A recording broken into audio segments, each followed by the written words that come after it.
Voice आ रही है बेटा आपको? Yes sir, yes sir. आज शाइन कैसे हो बेटा? बस बस ठीक है सर, ठीक ठीक है ना? है सर। आप ठीक हो? संदीप पिछली क्लास। हाँ बेटा मैं तो बढ़िया।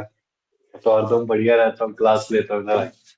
चलो आज ठीक संडे आता हूँ ना मैं क्लास के लिए। ठीक सर, कभी ठीक आओ सर। आप भी यार। आ जाएंगे सर, आज। अब देखो हमने पिछली क्लास में क्या किया था संदीप, कुछ आइडिया आपको?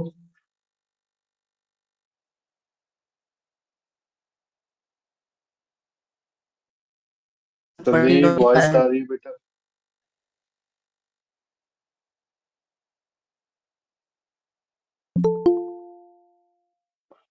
मैं ना।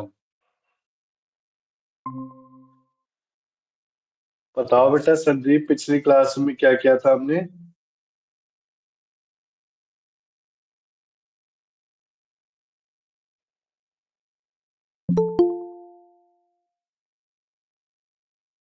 Good afternoon sir. Good afternoon बेटा। अभिषेक पिछली क्लास में क्या किया था हमने?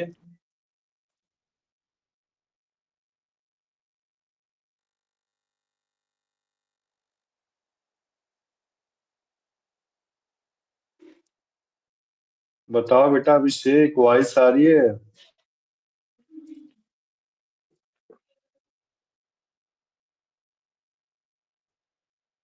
नैना पिछली क्लास में क्या किया था हमने, मेरी वॉइस आ रही है?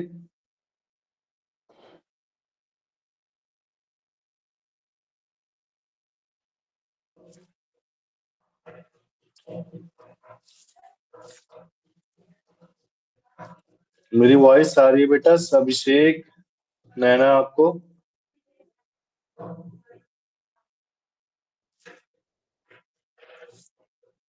बोलो बेटा वॉइस आ रही है? रिस्पॉन्स ही नहीं कर रहा यार आज।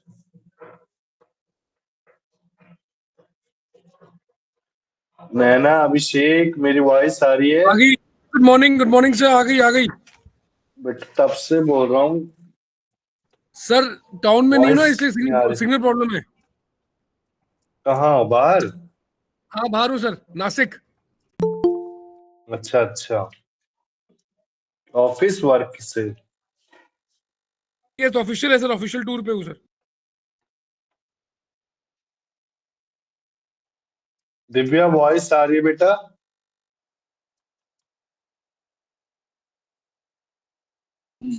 Yes sir, good afternoon sir. Good afternoon बेटा, गुड आफ्टरनून। तो पिछली क्लास में हमने क्या स्टार्ट किया था, किसी को आइडिया? पिछली क्लास में हमारे साथ बस संदीप थे। संदीप शायद नहीं है, अभी चला गया। अभिषेक पिछली क्लास में थे आप? पिछली क्लास में हमने क्या किया था स्टार्ट? सर बता रहा हूँ आपको भी।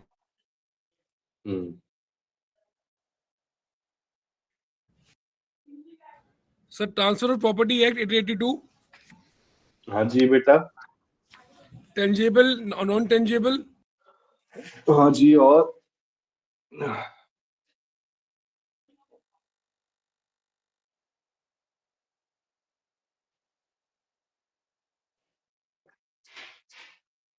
दिव्या आप थे पिछली क्लास में? नहीं सर। अरे Sandeep. Movable property, immovable property. हाँ, और?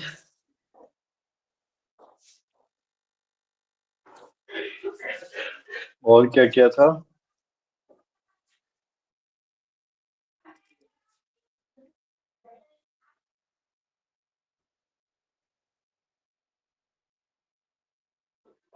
अभिषेक दिव्या बताओ बेटा, और क्या क्या किया कंटिंजेंट था? And vested interest.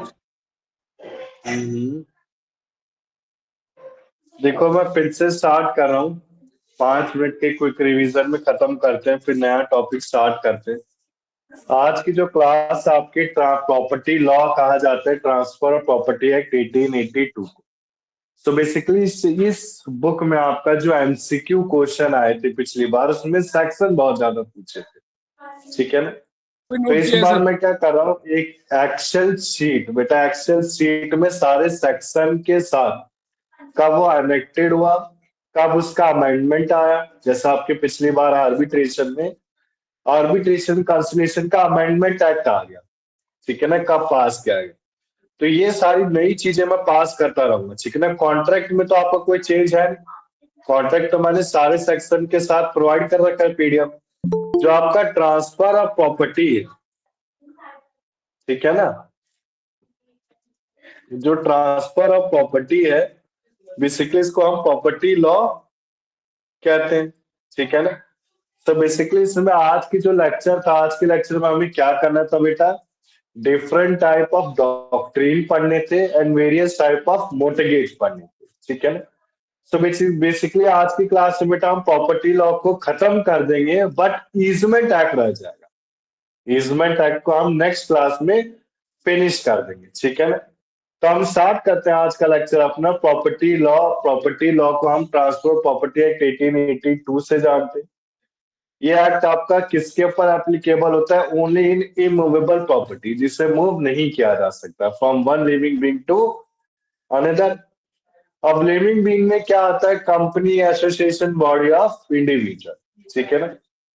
ये बेसिकली स्कोप क्या होता है, देखो आप, for sale in execution, for future insolvency और इनहेरिटेंस, यानी कि मेरे को कोई प्रॉपर्टी मिल रही है अपने हेरिटेंस, यानी कि अपने फादर से, ग्रैंडफादर से, तो मेरा क्या हो गया, आपका प्रॉपर्टी लॉ में आ गया। कोई इंसॉल्वेंसी हो रही है, मैं इंस्टॉलमेंट हूं, अपनी प्रॉपर्टी को सेल करके अपना जो अमाउंट है उसको नील करना चाहता हूँ, अपने जो लोन अमाउंट है उसको नील करना चाहता हूँ, तो मैं प्रॉपर्टी को सेल कर सकता हूँ। फोर फीचर कहने का मतलब है कि कोई प्रॉपर्टी मेरी, मतलब कोई एक एसेट मेरा मोर्टगेज यानी कि कब्जा रखा, उसको छुड़वाने के लिए मैंने प्रॉपर्टी को सेल किया, तो भी आपका ट्रांसफर प्रॉपर्टी में आता है। या फिर कोई एग्जीक्यूशन, एग्जीक्यूशन क्या होता है, सेम आपके प्रोसेस, यानी कि एक फर्स्ट पार्टी से सेकंड पार्टी में ट्रांसफर करना। अब बेसिकली एप्लीकेबल एक्ट में हम क्या क्या चीजें पढ़ेंगे, इसमें जो चीजें पढ़ेंगे, सबसे पहले बेटा एक्शनेबल क्लेम क्या होता है, सेल क्या होता है, लीज क्या होता है, मोर्टगेज, एक्सचेंज और गिफ्ट क्या होता है, ठीक है ना। तो पिछली क्लास में हमने पढ़ा था ट्रांसफर का मतलब क्या होता है बेटा, हम टैक्सेशन लॉ में ट्रांसफर का मतलब समझेंगे। ट्रांसफर का मतलब होता है सेल, सेल करना, ठीक है ना। अभी दो मेथड से होता है, या तो एक्ट ऑफ पार्टी होगा या फिर ऑपरेशन ऑफ लॉ होगा। आवाज आ रही ना बेटा, अभिषेक, दिव्या, सबको ऑडिबल है सर, ऑडिबल है। दिव्या, नैना, संदीप, ऑडिबल हूं ना मैं सबको? Yes screen sir. सबको यस सर। Yes sir. ठीक ठीक। देखो बेटा ट्रांसफर कैसे होता है, तो एक्ट ऑफ पार्टी से या फिर ऑपरेशन ऑफ लॉ से। एक्ट ऑफ पार्टी से देखो कैसे होता है, टेस्टामेंट्री, हमने हिंदू लॉ में पढ़ा था, testamentary with the use of mouth, यानी कि मैंने माउथ से बोला, टेस्टामेंट्री हो गया। इन टेस्टामेंट्री क्या होता था, देखो आप, जो आपका माउथ का यूज नहीं किया जाता था, takes effect between two living person govern by the transfer property act. अब basically transfer of property act में मूवेबल और रिमूवेबल आता है, ठीक है ना। स्पेशल ट्रांसफर में आपके कितने केसेस आते हैं, 6 आते हैं। सबसे पहला sale, mortgage, lease, exchange, gift और ऑक्शनेबल क्लेम्स। क्लियर है बेटा यहाँ तक? सो इंपॉर्टेंट डेफिनेशन में हमने क्या पढ़ा था, एक रिविजनर और रिमाइंडर। रिविजनर मैंने आपको समझा दिया था कि मैं एक टाइम पीरियड के लिए अपने कंपनी का कोई लीज किसी पर्सन को देता हूँ या राइट प्रोवाइड करता हूँ, उस टाइम पीरियड के खत्म होने के बाद सेकंड पर्सन फर्स्ट पार्टी को जो राइट रिवर्ट बैक करेगा उसको क्या बोला जाएगा, रिवर्सन, ठीक है ना। तो रिवर्जन का मतलब क्या होता है, reverting back the certain right after completion of specified time period, ठीक है ना। रिमाइंडर का मतलब क्या होता है, रिमाइंडर हमने पिछली क्लास में भी पढ़ा था। रिमाइंडर का मतलब क्या होता है कि जैसे मैंने एक प्रॉपर्टी किसी टेनेंट को दी, ठीक है ना, मैंने एक शर्त रखी है कि टेनेंट के जिंदा होते होते तो भी प्रॉपर्टी का यूज कर सकता है, but tenant after the death of tenant the property transfer to the third party, so the property transferring to the third party is called remainder. Clear है यहाँ तक? तो रिविजनल रिमाइंडर हमने क्लियर कर लिया। मैंने आपको बेटा पिछली क्लास में बताया था। यह आपके जो नोट्स है थोड़े अच्छे हैं। इसके बाद जो और नीचे नोट्स है वो भी आपका लॉ लैंग्वेज में, ठीक है ना। फिर उसके बाद ईजमेंट एक्ट है। तो सबसे पहले हम प्रॉपर्टी लॉ को आज फिनिश करने का टारगेट रखा है हमने। नेक्स्ट क्लास में हम ईजमेंट स्टार्ट कर देंगे। ईजमेंट बहुत ईजी, बिल्कुल कठिन नहीं। अब देखो, वेस्टेड और कंटीजेंट इंटरेस्ट समझाने से पहले मैं इसका एक डिफरेंस समझाना चाहूंगा। डिफरेंस में हमने क्या पढ़ा था? वेस्टेड इंटरेस्ट क्या होता है? सर्टेन इवेंट पे होता है, और कंटीजेंट इंटरेस्ट क्या होता है? सर्टेन इवेंट पे होता है। कंटीजेंट का हम कैसे समझेंगे बेटा? हमने Indian contract act, contingent contract क्या था? सेक्शन 31 में हमने क्या समझा था उसमें? A contract depends on happening or not happening of an event is called contingent event. Such contract are called valid contract. In contract को क्या बोलते थे? valid contract बोलते थे। तो vested interest का कहने का मतलब है कि जैसे अगर मैंने एग्जांपल लेता हूँ बेटा, अभी एग्जांपल में नीचे दिखाऊंगा, ठीक है। हमने वेस्टेड इंटरेस्ट में पिछली क्लास में क्या पढ़ा था, समझो आप। A first party transfer property to the second party after marriage to both। मतलब मैरिज मतलब एक तरह से फर्स्ट पार्टी सेकंड पार्टी को ट्रांसफर कब देगा? जब सेकंड पार्टी की मैरिज हो, ठीक है। तो बेसिकली सर्टेन इवेंट है, मैरिज तो होगी, आज नहीं तो कल तो होगी, तो सेकंड पार्टी को प्रॉपर्टी मिल जाएगी, ठीक है ना, इनहेरिटेंस के फॉर्म में। वही कंटीजेंट इंटरेस्ट क्या होता है? कंटीजेंट इंटरेस्ट सर्टेन इवेंट में होता है। कैसे? क्या सर्टेन इवेंट कहने का मतलब है? First party agrees to sell property to second party with a condition to construct house in 5 years। अगर 5 years में हाउस कंस्ट्रक्ट हो जाता है तो प्रॉपर्टी किसको मिल जाएगी? सेकंड पार्टी को। अगर 5 years में हाउस कंस्ट्रक्ट नहीं हुआ तो प्रॉपर्टी रिवर्ट बैक हो जाएगी फर्स्ट पार्टी को। सो बेसिकली कंटीजेंट इंटरेस्ट हमने क्या समझा? जो अनसर्टेन इवेंट पे कंडीशन अप्लाई किए जाते हैं उसको कंटीजेंट इंटरेस्ट बोला जाता है। इसका एक एग्जांपल देखेंगे हम। बेसिकली वेस्टेड इंटरेस्ट आपके ट्रांसफरेबल और हेरिटेबल होते हैं। मैंने आपको समझा दिया। ट्रांसफरेबल यानी कि सेल करना, हेरिटेबल यानी कि किसी पूर्वज से, ठीक है। यह आपका प्रेजेंट इमीडिएट राइट होता है। वही कंटीजेंट क्या होता है? ट्रांसफर तो कर रहे हैं बट हेरिटेबल नहीं होता है, कोई कंडीशन है। इसमें प्रेजेंट एंजॉयमेंट भी नहीं होती। इसके एग्जांपल से हमने क्या समझा? देखो, एक्स ने एक प्रॉमिस किया है टू ट्रांसफर प्रॉपर्टी टू वो after Y attains the age of 20। So basically this is the vested interest. वही सेकंड एग्जांपल में देखो आप बेटा, सेकंड एग्जांपल में क्या कह रहा है? X promises to transfer the property to वो provided the condition that it will construct a well in his property। यानी कि कुआं खोदेगा तभी प्रॉपर्टी को ट्रांसफर किया जाए। क्लियर है? डाउट है बेटा? दिव्या, अभिषेक, संदीप, नैना, शाहीन, कोई डाउट है बेटा इसमें? आगे चलो मैं। जी सर। अभिषेक, यस सर, आगे समझ। पिछला बेटा, पिछली पेपर 1 की बुक कंप्लीट है ना सबको? कोई कंफ्यूजन तो नहीं थे ना कॉन्ट्रैक्ट 2 में, sale of goods partnership act? No sir. ठीक है बेटा। अब देखो, अब आता है आपका मूवेबल प्रॉपर्टी। सो मूवेबल प्रॉपर्टी का हमने डेफिनेशन पढ़ा था। सारी की सारी मूवेबल होते हैं एक्सेप्ट इमूवेबल प्रॉपर्टी। अब रजिस्ट्रेशन एक्ट 1908 क्या कहता है? मूवेबल प्रॉपर्टी में प्रॉपर्टी ऑफ डिस्क्रिप्शन आता है। जैसे इसमें स्टैंडिंग टिम्बर, ग्रोइंग क्रॉप्स और ग्रास आ जाते हैं, ठीक है ना, मूवेबल। इमूवेबल प्रॉपर्टी हमने पढ़ा था जो अटैच टू द लैंड होता है। अटैच किससे होगा? लैंड के साथ हो, ठीक है ना। अब इसमें बेटा जैसे आपका राइट ऑफ वे, देखो इसमें दिखाई दे रहा है राइट ऑफ वे लाइट्स, ठीक है ना। ये जो राइट ऑफ वे है, जैसे मेरा माउस चलता हुआ दिख रहा है बेटा स्क्रीन में सबको? बताओ संदीप, दिख रहा है माउस?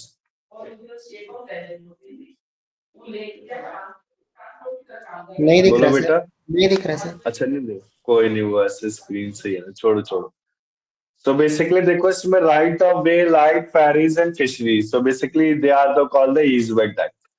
So basically easement में हम एक छोटा सा ईजमेंट के बारे में पता होना चाहिए, आप एडवोकेट बनने वाले हो। तो ईजमेंट का मतलब क्या होता है कि 20 सालों तक किसी प्रॉपर्टी को मैं ईज कर रहा हूँ, यानी कि यूज कर रहा हूँ, राइट ऑफ यूज। कब तक? 20 सालों तक। तो मेरा उसके ऊपर एक अधिकार बन जाता है, ठीक है ना। ऐसे मैं एक रोड को पास कर रहा हूँ अपने घर तक पहुंचने के लिए।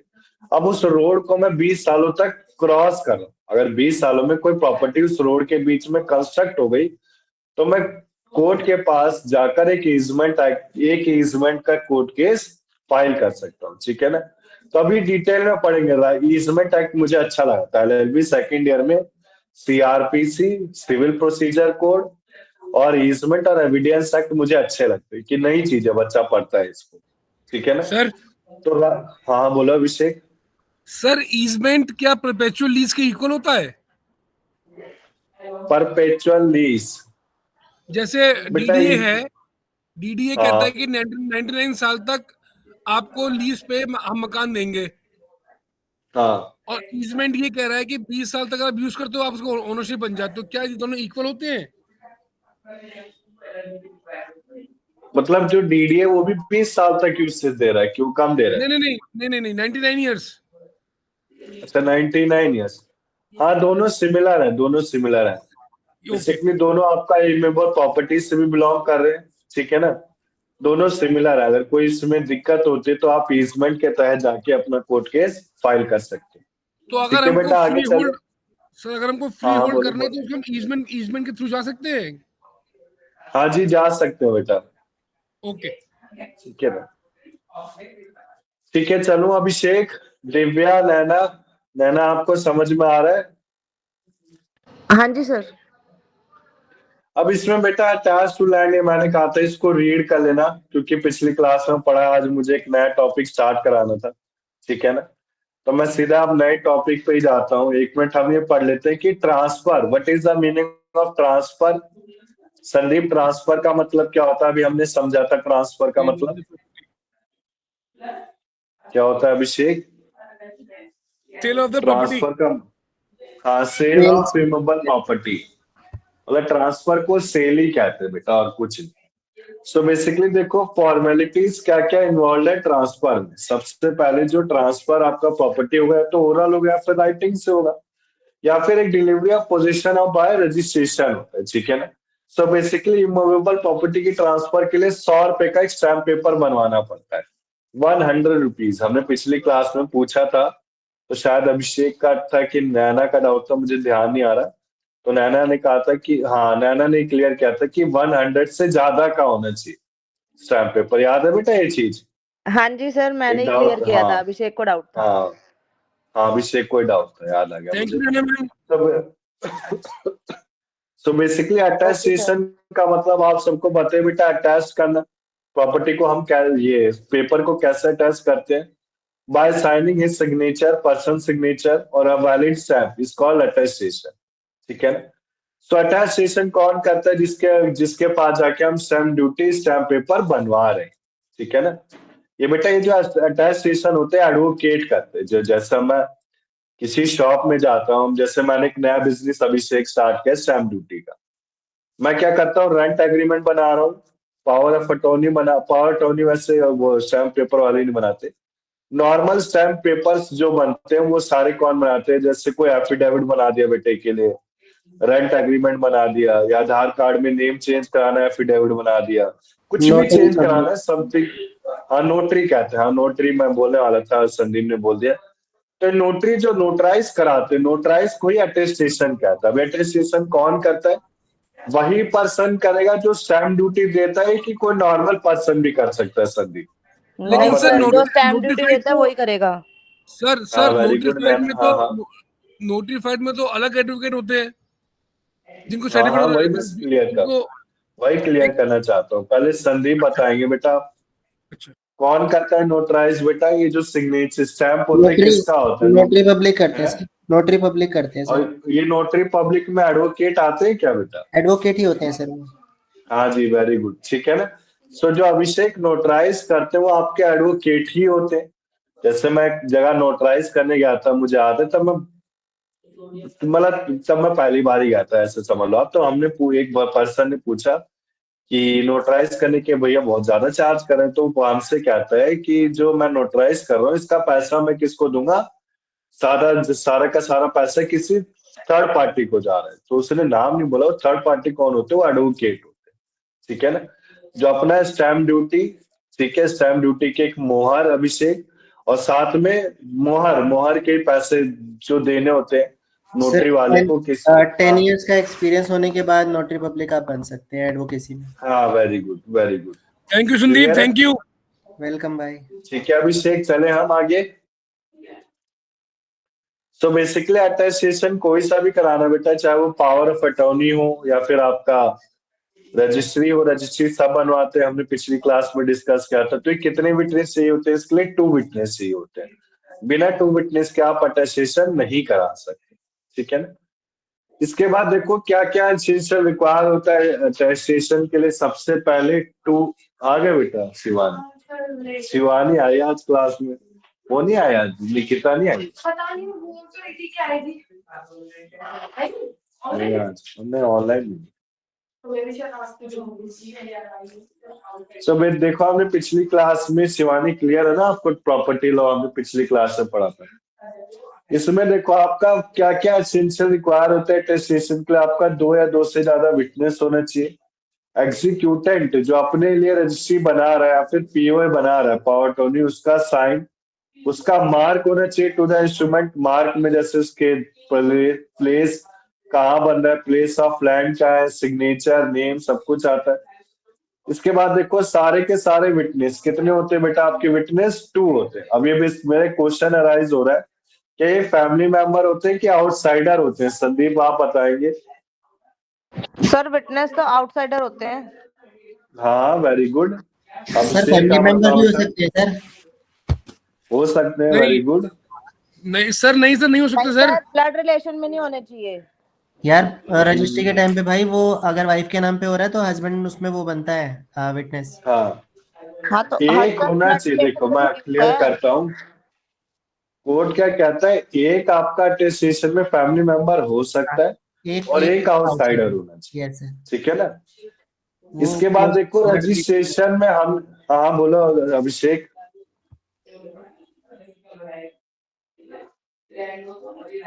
बोलो बोलो बेटा, कोई डाउट था? कोई डाउट नहीं है सर। चलो तो बेसिकली इसके बाद देखो आपने रजिस्ट्रेशन क्या था। रजिस्ट्रेशन एक एसेंशियल लीगल फॉर्मेलिटी है किसको, वैलिड ट्रांसफर के लिए, ठीक है ना। अब ये नोटिस आपका कैसा होता है, एक्चुअल या फिर कंस्ट्रक्टिव। एक्चुअल और कंस्ट्रक्टिव हमने पढ़ा था, ठीक है ना। इसके बाद देखो बेटा मैं सीधा डॉक्ट्रिन स्टार्ट करा दूं, बताओ बेटा डॉक्ट्रिन स्टार्ट कर दे हम अभिषेक।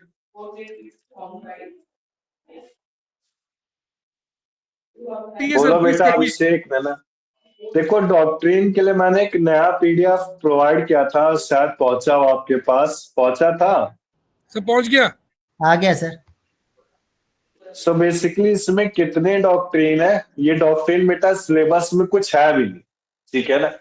तो जो कुछ है नहीं ना वो आप कर लो यार, क्योंकि एलएलबी थर्ड ईयर में आने लैंड लॉ में, अभी करो ना करो लैंड लॉ में तो पढ़ना ही पड़ेगा एलएलबी थर्ड ईयर में, तो अभी पढ़ लो।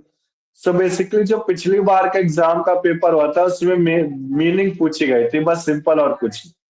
टोटल डॉक्ट्रिन कितने होते हैं, 8 होते हैं, पर जो मैंने पीडीएफ प्रोवाइड किया है इसमें डॉक्ट्रिन टोटल कितने आपके 9, ठीक है ना, 9। सो 9 को हम इग्नोर कर सकते हैं, 9 है नहीं पर हम पढ़ लेंगे, ठीक है ना। सो मैं स्टार्ट करता हूँ फर्स्ट डॉक्ट्रिन से जो मोस्ट इंपॉर्टेंट है, डॉक्ट्रिन ऑफ इलेक्शन, ठीक है ना। अभी डॉक्ट्रिन ऑफ इलेक्शन किस सेक्शन में आता है आपको पता होना चाहिए, सेक्शन 35 में आता है, ट्रांसफर प्रॉपर्टी एक्ट 1882। ये बेसिकली कहता क्या है, देखो इसमें मैं कहने का मतलब क्या, पहले मैं ऊपर से एग्जांपल से समझा देता हूँ। डॉक्ट्रिन ऑफ इलेक्शन कहने का मतलब एक तरह से आपका कंटिजेंट इंटरेस्ट की तरह, चलेगा तो साथ में चलेगा, नहीं चलेगा तो वापिस कर दिया जाए, ठीक है ना। चलेगा तो आपका साथ में चलेगा, नहीं तो वापिस कर दिया जाएगा। कहने का मतलब है this doctrine is based on equity, equity पे बेस्ड है। It says that the benefit and the burden must coexist and is based on the phrase. कहने का मतलब है फायदा और थोड़ा बर्डन मैंने बताया ना, चलेगा तो साथ में, नहीं तो वापस कर दिया जाएगा। एक लैटिन वर्ड से लिया गया, no one can appropriate and reappropriate at the same time. ठीक है ना? कहने का मतलब है, जैसे मैं एक एग्जांपल लेता हूं, जैसे मैंने एक रेंट का एग्जांपल लिया, ठीक है ना? रेंट का एग्जांपल लिया, मैं प्रॉपर्टी को ट्रांसफर कर रहा हूँ, प्रॉपर्टी को मैंने एक तरह से रेंट पे दिया टेनेंट को। अब टेनेंट या तो उसको यूज करेगा या तो उसको वापस कर देगा।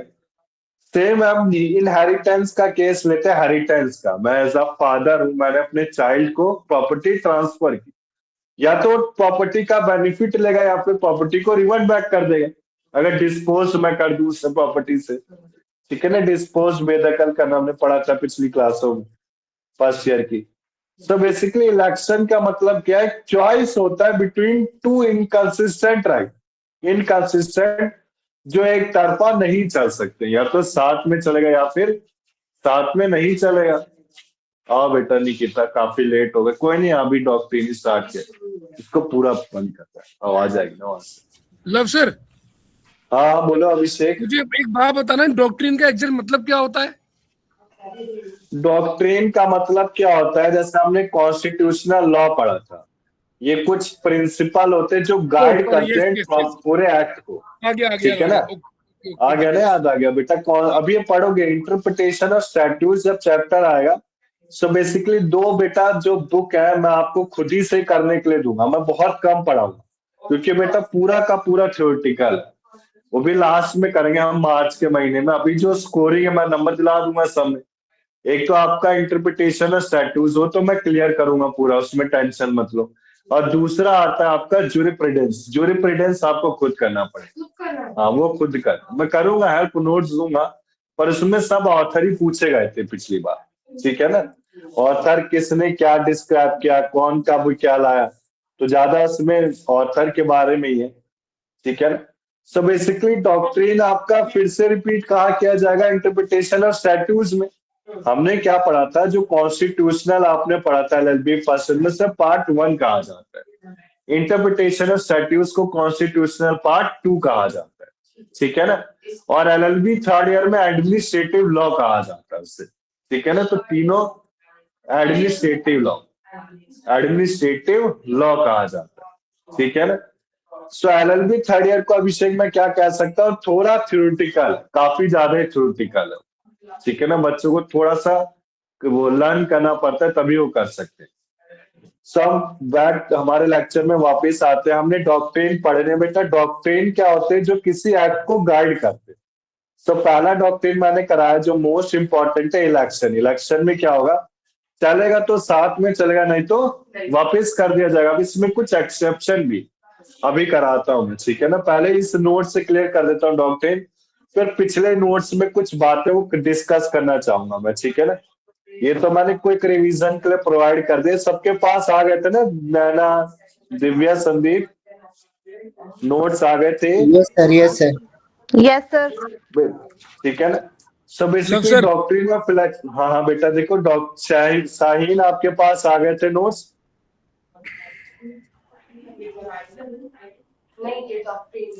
हैं? ये बात शायद तो है नहीं। जी सर आ गया जी। ठीक है, ठीक ठीक। तो बेसिकली सर देखो आप दोबारा बता दीजिए हाँ, हाँ। दूसरा पॉइंट। पहले स्टार्टिंग से फिर से बताता हूँ। निकिता आ गई थी ना क्लास में, निकिता और शिवानी आज क्लास में है। देखो डॉक्ट्रिन ऑफ इलेक्शन बेसिकली आपका सेक्शन 30, क्योंकि आज का लेक्चर बेटा अभिषेक मैंने 2 पे रखा है, पूरा मोर्टगेज कंप्लीट करा दूंगा डॉक्ट्रिन। ठीक है ना? मैं ज्यादा स्पीड में नहीं भागूंगा अभी, पहले कुछ धीरे धीरे करा दूं, फिर इजमेंट करूंगा तीसरी क्लास में। इजमेंट इजी कठिन। So basically doctrine of election क्या होता है? देखो सेक्शन 35 में आता है। ये प्रिंसिपल बेस्ड है इक्वालिटी, इक्विटी यानी कि इक्वालिटी। सो बेसिकली इसका कहने का मतलब है बेनिफिट और बर्डन एक साथ हो सकता है, और ये किस पे डिपेंड है? No one can appropriate and reappropriate at the same time, यानी कि कोई भी एक साथ नहीं चलेगा, वापस करना पड़ता है। ठीक है ना? रीअप्रोप्रिएट एट द सेम टाइम। तो बेसिकली इलेक्शन का मतलब क्या होता है? चॉइस दो इनकंसिस्टेंट राइट का होगा। जैसे मैंने 2 एग्जांपल लिए, के पास एग्जाम्पल क्या लिया था, जैसे कि एक फादर है, फादर चाइल्ड को क्या दे रहा है, प्रॉपर्टी ट्रांसफर कर रहा है। सो ट्रांसफर कर रहा है, वो फर्स्ट बेनिफिट है किसके लिए, चाइल्ड के लिए। अब चाइल्ड अगर प्रॉपर्टी से डिस्पोज है, उसका मन ये वो अलग से रहना चाहता है, तो उसे वो रिवर्ट बैक कर रहा है, वो आ गया डॉक्ट्रिन ऑफ इलेक्शन, यानी कि साथ चलेगा या फिर साथ जाएगा। क्लियर है ना यहाँ तक। दूसरा एग्जाम्पल क्या लिया था बेटा, टेनेंट का। टेनेंट का क्या एग्जाम्पल लिया था, लैंडलॉर्ड टेनेंट रेंट चार्ज कर रहा है, या तो वो रेंट देगा उसे या फिर वो प्रॉपर्टी से हट जाए। ठीक है ना। सो बेसिकली इसमें ऑनर क्या करता है, चूज करता है एडवांटेज और benefit provided through the transfer must give up and claim to the property used as a collateral for the benefit. Clear है बेटा, आगे चले। हाँ है, सब है बेटा, मैं बोल रहा हूँ ना, कुछ चीजें नहीं है, मैं देता रहूंगा साथ साथ। ठीक है ना। ये मैंने एक साथ इसलिए दे दिया निकिता, क्योंकि ये जो डॉक्ट्रिन है ना, आप आगे चल के पढ़ोगे बेटा, इंटरप्रिटेशन ऑफ स्टैट्यूट्स में आ जाएगा, तो मैंने कहा अभी करा दूं भाई। ठीक है ना। मैं छुड़वाता नहीं ना यार, ये सीख ले, मैं सारी चीजें कराता हूँ, एक भी चीज नहीं छुड़वाता हूँ। अब मेरा इंपॉर्टेंट है लिस्ट, मैं बेटा देखो सीरियल वाइज चल रहा हूँ, है सब है, पहले सारे कराऊंगा, एक एक करके करा रहा हूँ, कि स्टार्टिंग से कराऊं, बताओ भाई। मैं तो ऐसे पढ़ाता है यार, पहले इंपॉर्टेंट कहा तो ना, देखो डॉक्ट्रिन है ना, स्टार्टिंग से करें बेटा कि हम यहाँ से करें। सर जैसे आपको कन्वीनियंट लगे वैसे करा दो। ठीक है, देखो अब आता है डॉक्ट्रिन ऑफ लेस पेडेंस। लीस्ट पेडेंस का मतलब क्या होता है, 52 में आता है। आपको सेक्शन जरूर याद होनी चाहिए डॉक्ट्रिन के, सारे डॉक्ट्रिन अगर आप नोट्स पढ़ रहे हो, क्लास होने के बाद अगर रिवीजन करते हो, तो उस डॉक्ट्रिन को लिखो, सेक्शन को लिखो, क्या उसका मतलब है, बस, और कुछ नहीं। अब इसमें क्या होता है बेटा, इसमें देखो डॉक्ट्रिन ऑफ लेस पेडेंस मतलब पेंडिंग लिटिगेशन। अब आपने सुना होगा कि कोर्ट केस चलता है, तो कोर्ट केस चलते समय अगर मेरे पर कोई कोर्ट केस चल रहा है, तो मैं as a being a first party does not have the right to transfer such property to the second party. ठीक है ना। सो कहने का मतलब है, केस के चलते समय मेरे पास कोई अधिकार नहीं कि मैं अपनी प्रॉपर्टी को ट्रांसफर करूंगा सेकंड पार्टी। ठीक है ना। अभी कब तक नहीं हो सकता, from the date of institution. Institution कहने का मतलब है जब प्लांट को रजिस्टर्ड किया गया। प्लांट कौन होता है, इनोसेंट पर्सन, और डिपेंडेंट कौन, जो क्रिमिनल होता है। So basically being appointed as a plant in the court, यानी कि जब तक मैंने एप्लीकेशन नहीं डाली, एप्लीकेशन से लेके फाइनल रिजल्ट तक मैं कोई भी प्रॉपर्टी नहीं ट्रांसफर कर सकते। सो बेसिकली इसमें डॉक्ट्रिन किसके ऊपर बेस्ड है बेटा, इसको पढ़ लेना। Nothing you should introduce during the pendency of the suit. कहने का मतलब है अट लाइक बेनिटेट निहिल न्यूवेटर। इसको पढ़ लेना बस, लैटिन वर्ड को आप। इसका कहने का मतलब है कुछ भी नया नहीं स्टार्ट कर सकते सूट के दौरान। ठीक है ना। अब इसमें क्या लगता है बेटा, माइक म्यूट कर लो बेटा, किसी का चल रहा है। लीगल एक्शन चल रहा है, अगर पेंडिंग लीगल एक्शन रह रखा है, तो हम ये इमूवेबल प्रॉपर्टी पे अप्लाई करेगा। ठीक है ना। No property can be transfer during the pendency of any suit of proceeding, जब तक कोर्ट परमिट नहीं करता। ठीक है ना। जब तक कोर्ट परमिट नहीं करता। अगर ये प्रॉपर्टी ट्रांसफर कर दी गई है, तो ट्रांसफरी का एक कोर्ट के पास डिसीजन आएगा, whether had not he had the notice of suit or proceeding। कहने का मतलब है, अगर मान लो जो फर्स्ट पार्टी, अगर मैंने ट्रांसफर कर दी प्रॉपर्टी, तो सेकंड पार्टी के पास उस प्रॉपर्टी को लेने के लिए एक नोटिस होना चाहिए, किसके द्वारा, कोर्ट के द्वारा। क्लियर है बेटा, यहाँ तक क्लियर है श्रीवानी, आगे चले हम। कोई डाउट है बेटा ऑनलाइन? अभिषेक, हाँ नहीं, अभिषेक, संदीप, नैना, दिव्या चले नहीं, आगे, fine, sir. Sahil. Yes sir. ठीक है ना। अब देखो आपने दो डॉक्ट्रिन कर दिए बेटा, कौन सा, एक तो doctrine of election, doctrine of lis pendens. ठीक है। अब इसके बाद आता है, देखो आप, doctrine of part doctrine of part performance. ये पार्ट परफॉर्मेंस क्या कहता है? देखो बेटा, आपकी न्यू क्लास है तो हम थोड़ा डिटेल में पढ़ नहीं रहे इसे, ठीक है ना। अभी डिटेल में नोट से दिखाता हूँ विद एग्जांपल के साथ। ये तो मैंने ऐसे क्या था कि क्विक रिवीजन के तौर पे आप पढ़ लो इसे, ठीक है ना। पार्ट परफॉर्मेंस क्या है, सेक्शन 53 में आता है। अब पार्ट परफॉर्मेंस कहने का मतलब क्या है? कहने का मतलब है कोई प्रॉपर्टी अगर ट्रांसफर की गई है तो उसमें दो केस अराइज होते हैं। अगर first party being a first party transfer the property, there must be two part performance must exist. दो पार्ट परफॉर्मेंस एग्जिस्ट होते। Some consideration has been paid by the second party. आप सबको पता है कि जैसे मैं प्रॉपर्टी ट्रांसफर कर रहा हूँ तो भाई मैं मुफ्त का तो प्रॉपर्टी ट्रांसफर करूंगा नहीं, कुछ टोकन मनी लूंगा, एडवांस लूंगा। So there must be some consideration paid by the second party. And the second point is the property is fully accepted by the second party. मैंने fully जानबूझ के जोड़ा है कि याद रहा आपको, ठीक है ना। अभिषेक क्लियर है? So basically doctrine of part performance हमसे क्या कहता है? पहला कहता है कि कुछ कंसिडरेशन पेड होना चाहिए, ठीक है ना, प्रॉपर्टी को अक्वायर करने के लिए सेकंड पार्टी को फर्स्ट पार्टी को देना चाहिए। और दूसरा क्या होता है, आपका केस क्या बनता है कि फुल्ली एक्सेप्टेड हो सेकंड पार्टी से। क्लियर है Sandeep? Yes sir. Sandeep, Naina, Divya clear है? चलो आगे मैं। Yes sir. अब बेसिकली देखो आप इक्विटी ऑफ पार्ट परफॉर्मेंस कह रहा है, इसमें सर्टेन प्रोटेक्शन दी जाएगी ट्रांसफर ऑफ रिमूवेबल प्रॉपर्टी जिसके पास पोजीशन है प्रॉपर्टी का, ठीक है ना, जो कि आपका रिटर्न और रजिस्टर्ड एग्रीमेंट में होगा। अगर कोई पर्सन ट्रांसफर कर रहा है तो उसमें कंसीडरेशन पे होना चाहिए, फर्दरेंस ऑफ कॉन्ट्रैक्ट के लिए होना चाहिए, ट्रांसफरी के पास पोजीशन होना चाहिए, perform is part of contract, यानी कि वो रेडी और willing to take accept that property, ठीक है ना। क्लियर है बेटा? आगे चले हम। तो हमने 3 डॉक्ट्रिन पढ़ लिए। अभिषेक बताएंगे 3 डॉक्ट्रिन कौन से पढ़े बेटा आपने? सर पहला है डॉक्ट्रिन ऑफ पार्ट परफॉर्मेंस, हाँ then very doctrine good, of lis pendens हाँ and very doctrine of good, election. हाँ डॉक्ट्रिन ऑफ पार्ट परफॉर्मेंस। अब इसके बाद इलेक्शन देखो आप ये रुको, ये जॉब होल्डिंग आउट करा देता हूँ पहले। अब देखो होल्डिंग आउट का मतलब क्या होता है, इसमें बेसिकली 2 केस बन जाते हैं, ठीक है ना।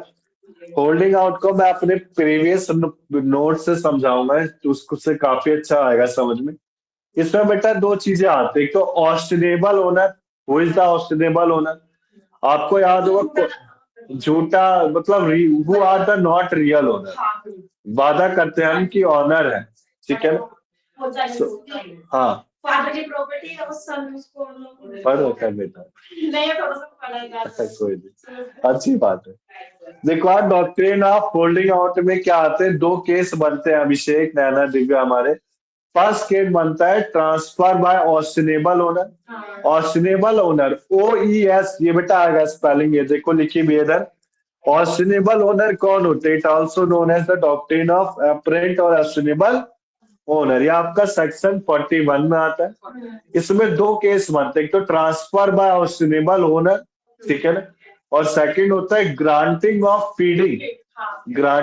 फीडिंग टू ऑस्टेनेबल, हाँ फ्रॉडुलेंट ट्रांसफर, ठीक है ना। मैं बताते हैं हम उसको केवल से एग्जांपल से समझेंगे, पिछले नोट से पहले ऊपर से बता दो, ऐसे ना पढ़ो आप, वो अच्छे है ना ज्यादा, ये देखो ये नहीं आ हाँ ये बात है। तो इसको मैं उसी से पढ़ाता हूँ, निकिता कह रही सर उससे पढ़ा दो, पिछले वाले नोट्स से पढ़ा दूंगा मैं, ठीक है ना। फिर मैं चलो उसी से करा देता हूँ, कुछ रहेगा इसमें क्योंकि इसके बाद टाइप्स ऑफ डॉक्ट्रिन मोर्टगेज है। ये बेटा मैंने इसलिए चूज किया ना क्योंकि इसमें ब्लैक ब्लैक है, आप कुछ पढ़ के ना जाओ, ब्लैक ब्लैक पढ़ लो ना, इनफ है। तो चल हाँ साल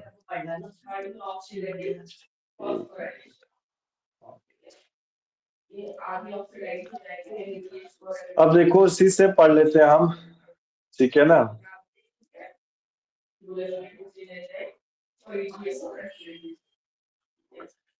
पहले मैं ये बता दूं बेटा, ये प्रायोरिटी क्या होता है, डॉक्ट्रिन ऑफ प्रायोरिटी, इसको transfer for benefit of unborn person कहते हैं, ठीक है ना, डॉक्ट्रिन ऑफ प्रायोरिटी में आता है। सो बेसिकली इसको समझा देता हूँ, पता होने चाहिए।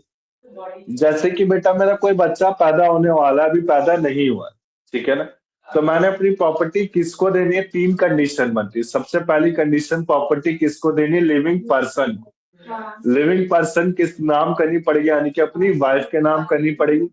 सेकंड केस क्या आता है, सेकंड केस में सच प्रॉपर्टी, अब ये क्या हो गई, वेस्टेड हो गई, वेस्टेड इंटरेस्ट हो गया ना। वेस्टेड इंटरेस्ट क्या कहता है कि जब अगर child comes to an existence आ गया, कम्स टू एन एग्जिस्टेंस आ गया, तो प्रॉपर्टी किसके ऑटोमेटिकली ट्रांसफर हो जाएगी, चाइल्ड के नाम। क्लियर है, यानी कि जो उसमें प्रीवियस ओनर है उसका कोई क्लेम नहीं रहता, प्रॉपर्टी चाइल्ड की हो जाएगी। और थर्ड, 18 साल होने के बाद वो प्रॉपर्टी को ट्रांसफर कर सकता है। क्लियर है ना ये चीज, क्लियर है ना अभिषेक आपको ये चीज? तो आपको पता होना चाहिए बेटा कि transfer for benefit of unborn person सबसे पहले किसी लिविंग पर्सन के नाम किया जाएगा। लिविंग पर्सन के नाम होने के बाद, वो प्रॉपर्टी होने के बाद अगर बच्चा पैदा हो जाता है तो बच्चे के नाम होगा। बच्चा जब 18 साल का होगा, 18 साल होने के बाद वो प्रॉपर्टी किसी और को ट्रांसफर कर सकता है। क्लियर? संदीप, दिव्या, क्लियर है आपको? Yes sir. बंद कर दो उसको, सीख ले। अब इसमें देखो, आप डॉक्ट्रिन ऑफ इलेक्शन बेटा मैंने पढ़ा दिया, तो एक बार आप इससे पढ़ लेना, सब कुछ एग्जाम्पल के साथ दिया हुआ है। एक्सेप्शन में वो मैरिज आ गया, मैरिज के अलावा कुछ नहीं होता। अब देखो हम यहाँ से स्टार्ट करते हैं, ये जो दो सेक्शन, एक तो ट्रांसफर बाय ऑस्टिनेबल ओनर और डॉक्ट्रिन ऑफ होल्डिंग आउट, ठीक है ना। सो होल्डिंग आउट को क्या बोला जाता है, ऑस्टिनेबल ऑनर बोला जाता है ना, दोनों एक ही, अदर नहीं। ऑस्टिनेबल ओनर क्या होता है, they are not the real owner, they claim to be owner, यानी कि कहने का मतलब है नॉट रियल ओनर। कहने का मतलब है मेरी लैंड थी नहीं, पर मैंने बोला ये मेरी लैंड थी, ठीक है ना। So when the person is optionable owner, transfer the same for consideration with the concerned interesting in immovable property. It shall not be voidable on the ground that transfer owner was authorized to make it. कहने का मतलब है जैसे कि मैं एक real owner हूं नहीं, ठीक है ना, यानी कि कहने का मतलब है मेरे पापा ने मेरे को प्रॉपर्टी से डिस्पोज कर दिया, अब मुझे इस चीज का पता नहीं था, ठीक है ना, मैंने अपने घर की प्रॉपर्टी किसी सेकंड पर्सन को बेच दी, ठीक। तो बेसिकली ये केस क्या होगा, आपका वैलिड कहा जाएगा, पहला केस, क्योंकि एक गुड फेथ में किया गया, ठीक है ना। गुड फेथ के बाद ये आपका वैलिड कहलाया जाएगा। इसमें बेसिकली आपका क्या होगा, कंसीडरेशन पे किया गया सेकंड पर्सन से, ठीक है ना। तो बेसिकली ये आपका केस क्या कहलाया जाता है, वैलिड कहा कहलाया जाता है। इसको क्या बोलते हैं, transfer by ostensible owner. Sir valid case होगा, उस केस में रजिस्ट्री हो जाएगी? नहीं, देखो रजिस्ट्री होगी नहीं, बट कोर्ट क्या कहेगा, ये आपका एक डॉक्ट्रिन ऑफ होल्डिंग आउट है ना, इसमें आपको एक प्रूव करना पड़ेगा डॉक्ट्रिन ऑफ फ्रॉडुलेंट ट्रांसफर। अगर फ्रॉडुलेंट ट्रांसफर होता है, ठीक है ना, अगर एग्जिस्ट करता है तो वैलिड नहीं माना जाएगा संदीप। अगर एग्जिस्ट नहीं हुआ, फ्रॉडुलेंट ट्रांसफर साबित नहीं किया गया, तो आपका वैलिड माना जाएगा, ठीक है ना। वो रिवर्ट बैक करेगा ना बेटा, अभी नीचे पढ़ाऊंगा मैं, यही पढ़ाऊंगा, doctrine of feeding the grant by estoppel, ठीक है। आगे चले संदीप हम? Yes sir. तो बेसिकली इसके कंडीशन को एक बार रीड कर लेते हैं हम।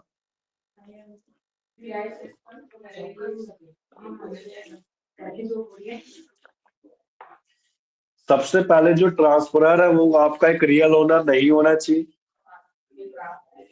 वो अपने कंसर्न से ऐसे दिखाएगा कि वो रियल ओनर है, और ये जो ट्रांसफर है कंसिडरेशन का होना चाहिए। अब इस transfer is acted in good faith, taking reasonable care to ascertain the transfer at the power to transfer, ठीक है ना। अब संदीप का केस था कि सर वो क्या वैलिड मैनर कहलाए तो नहीं जाना चाहिए, तो इसको कॉन्ट्राडिक्ट करता है आपका doctrine of feeding the grant by estoppel, ये सेक्शन 43 में आता है, ठीक है ना। इसको बेटा मैं एक बार एक चार्ट से समझेंगे, ठीक है ना। चलो मैं एग्जांपल से ही समझ लेता हूँ, ठीक है ना। एग्जाम्पल से पहले समझेंगे। देखो एक फर्स्ट पार्टी हिंदू था जो अपने फादर से सेपरेट हो गया, वही उसके 3 लैंड को उसने बेच दिया किसको, सी को, ऐसा ऑथराइज करके कि फर्स्ट पार्टी के पास ऑथराइजेशन है प्रॉपर्टी ट्रांसफर करने का। अब सारे लैंड में देखो जो जेड है, जेड बिलोंग नहीं कर रहा ए से, it having retained by B on the partition, but on B dying, A has obtained Z. C मतलब इसमें इस केस में आपका ये आ रहा है, देखो आप doctrine of feeding the grant by estoppel, इसमें क्या होता है बेसिकली आपका, सर वो इंसॉल्वेंसी वाला केस, जैसे कि हाँ। मैंने कोई लोन दिया है और लोन वालों को मैंने ये दिखा दिया कि मैं इंसॉल्वेंसी, मतलब मेरे पास हाँ। कुछ नहीं है। हाँ, फिर कैसे कैसे निकलता, मैंने कोई लोन दिया, हम्म, उनको बोला कि भाई मेरे पास अपनी प्रॉपर्टी है, इसको लोन चाहिए, मैंने प्रॉपर्टी बेच दी, मतलब लोन से बचने के लिए, हाँ। मतलब झूठा दावा करते कि भाई मेरे पास तो कुछ है नहीं, गरीब वाला। देखो आप बेटा निकिता ने काफी अच्छे एग्जांपल से समझाया कि जैसे हमने किसी बैंक से लोन ले रखा है, अब लोन लेने के लिए हमें प्रॉपर्टी को दिखा दिया कि लोन, अब लोन का पैसा वापस देना नहीं चाहता तो मैंने अपनी प्रॉपर्टी को सेल आउट कर दिया, ठीक है ना। ऐसा शो किया कि मैं एक तरह से इंसॉल्वेंट पर्सन हूँ, तो मैं जो लोन लिया मैंने उसका पैसा पे नहीं कर सकता हूँ, तो आपका डॉक्ट्रिन वैलिड है कि वर्ड है।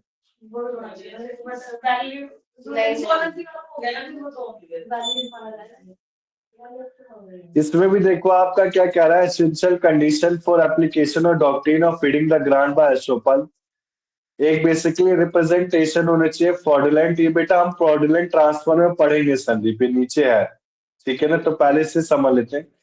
एक रिप्रेजेंटेशन होना चाहिए फ्रॉडुलेंट और अरोनियस का, इफेक्ट होना चाहिए कि जो ट्रांसफरर्स ने एंटाइटल किया प्रॉपर्टी को ट्रांसफर करने का और एक इंटरेस्ट एक्वायर किया गया ट्रांसफरर से। अब जो ट्रांसफरर प्रॉपर्टी को कंसिडरेशन का होगा, कि मनी इन्वॉल्व होना चाहिए, ट्रांसफरी ने कॉन्ट्रैक्ट को कैंसिल नहीं किया और जो ट्रांसफरर है गुड फेथ में कंसिडरेशन दे रहा है without the notice of rights under the prior transfer. So basically अब ये संदीप जो आपका क्वेश्चन था कि देखो आप कि वो वैलिड नहीं माना जाएगा, देखो ये बेटा हमारा एक गाइडिंग रूल है, ये जो डॉक्ट्रिन है मैंने आपको समझाया, जैसे हमने प्रेमेबल पढ़ा था कॉन्स्टिट्यूशनल लॉ में, तो प्रेमेबल हमें गाइडिंग रूल्स देता है, वो एक तरह से सच नहीं, हम जरूरी तो है नहीं कि सारी चीज मानेंगे। सो बेसिकली संदीप देखेंगे आप इसमें जो डॉक्ट्रिन ऑफ फॉर्सिबल ओनर और होल्डिंग आउट है, ये रियल लाइफ में एग्जिट नहीं होता। कैसे, सबसे पहले समझेंगे, देखो हमने होल्डिंग आउट में क्या पढ़ा कि एक नोटिस नहीं दिया गया, ठीक है ना। नोटिस किसने नहीं दिया, एक फर्स्ट पार्टी ने। फर्स्ट पार्टी अगर प्रॉपर्टी को ट्रांसफर कर रहा है तो एक रजिस्ट्री शो करेगा, पावर ऑफ अटॉर्नी शो करेगा, अगर वो शो ही नहीं कर पाएगा तो एग्जिस्ट कहाँ से होगा डॉक्ट्रिन ऑफ होल्डिंग आउट, ठीक है संदीप। सर इसी इनिशियल स्टेज पे सर वो खत्म हो जाएगी डील, सही बोल रहे हो। हाँ इसी यही है बेटा, यही मेरा थ्योरेटिकल कॉन्सेप्ट है बस, हाँ यही मेरा डाउट ठीक है है जी। यही डाउट है ना, क्लियर। आगे चलो मैं संदीप, यस सर। अब मैं थोड़ा धीरे धीरे पढ़ाऊंगा क्योंकि मुझे ऐसा लग रहा है ना बच्चे ग्रैप नहीं कर पा रहे नॉलेज, मैं भगा रहा हूँ सिलेबस। अब मैं ऐसा नहीं करूंगा, अब इस आपके सेकंड ईयर से उम्मीद है मुझे कि कोई अच्छे रैंक पर लाएगा इस बार। संदीप ही लाएगा, पर दोनों कह रहे निकिता और शिवानी कि संदीप ही लाएगा। है संदीप, आप रैंक पर लाओगे इस बार? सर सबके अच्छे आने चाहिए। हाँ सही बात है, अच्छा लगता है संदीप कि सबके आने चाहिए। अब देखो इसमें आपका बेसिकली नोटिस होना चाहिए, अगर विदाउट नोटिस है तो आपका वाइड वैलिड तो है, बट जो ट्रांसफरी अगर प्रॉपर्टी को ले रहा है, कंसिडरेशन पे कर रहा है, तो इसका एक वैलिड प्रूफ तो उसको चाहिए होगा। सो बेसिकली वैलिड प्रूफ नहीं है तो आपका डॉक्ट्रिन वही कैंसिल हो जाए, ठीक है ना। एक लिखित दिया गया, असली में नहीं होता है। असली में क्या होता है, पार्ट परफॉर्मेंस, इलेक्शन, होल्डिंग, ये इलेक्शन और एक कौन सा पढ़ा था, लिस्ट पेंडेंस, अभी और पढ़ेंगे, ठीक है ना। हाँ, फ्रॉडुलेंट ट्रांसफर का।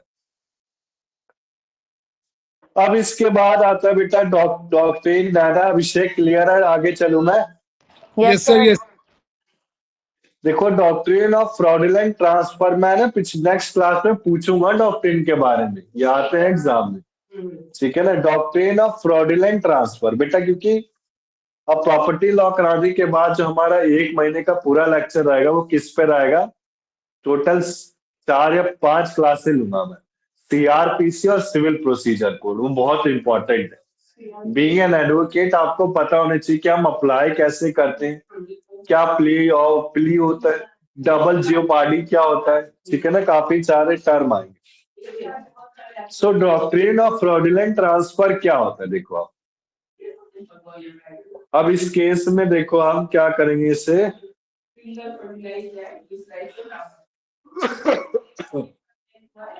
फ्रॉडुलेंट ट्रांसफर में भी देखो सेम क्या है आपका, वही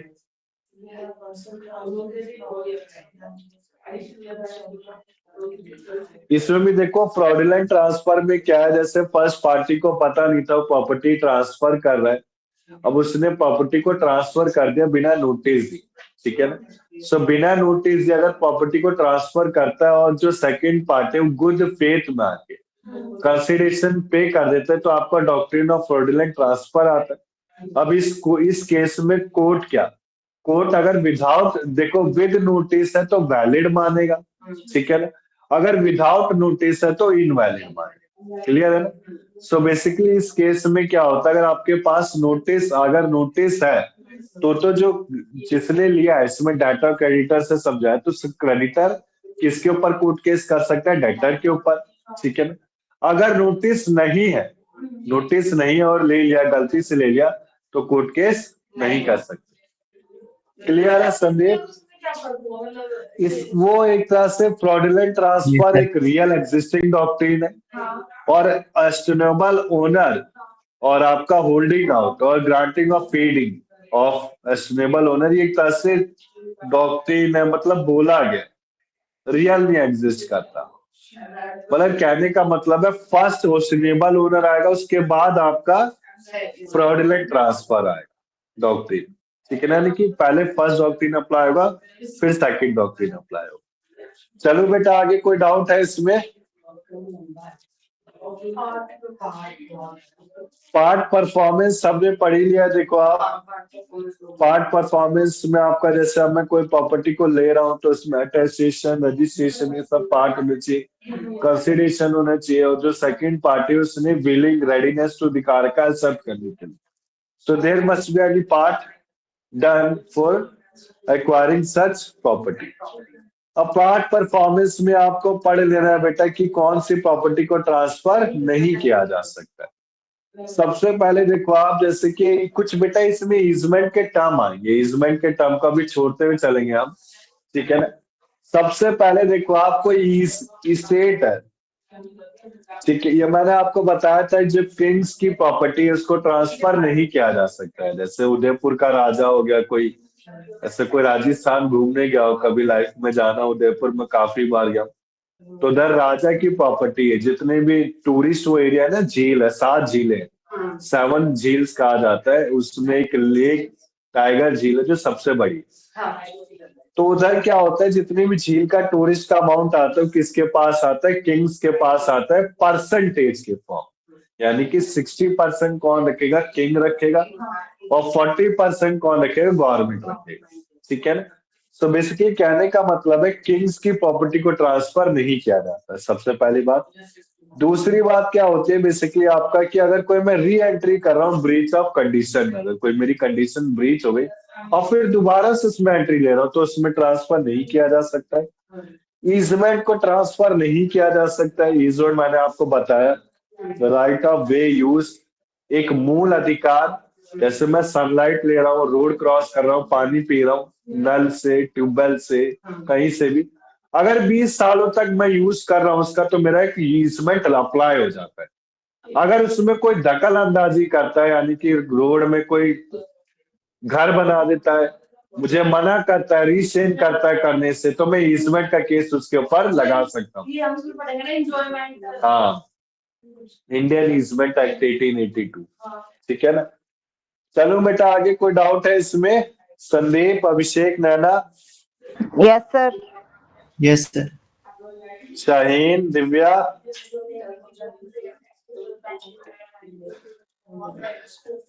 तो बेटा क्लास का तो कुछ पूछूंगा जम्मू के बच्चों के बारे में, पढ़ते लिखते नहीं क्या?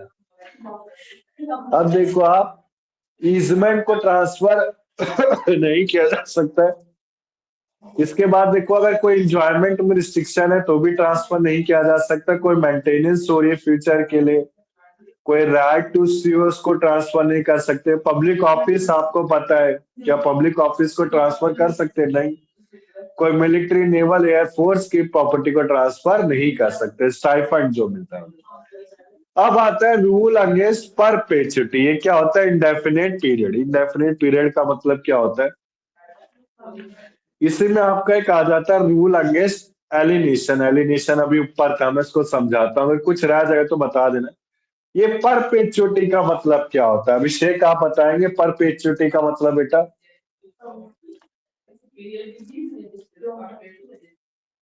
बताओ अभिषेक। कुछ टाइम के लिए, नॉट फिक्स्ड।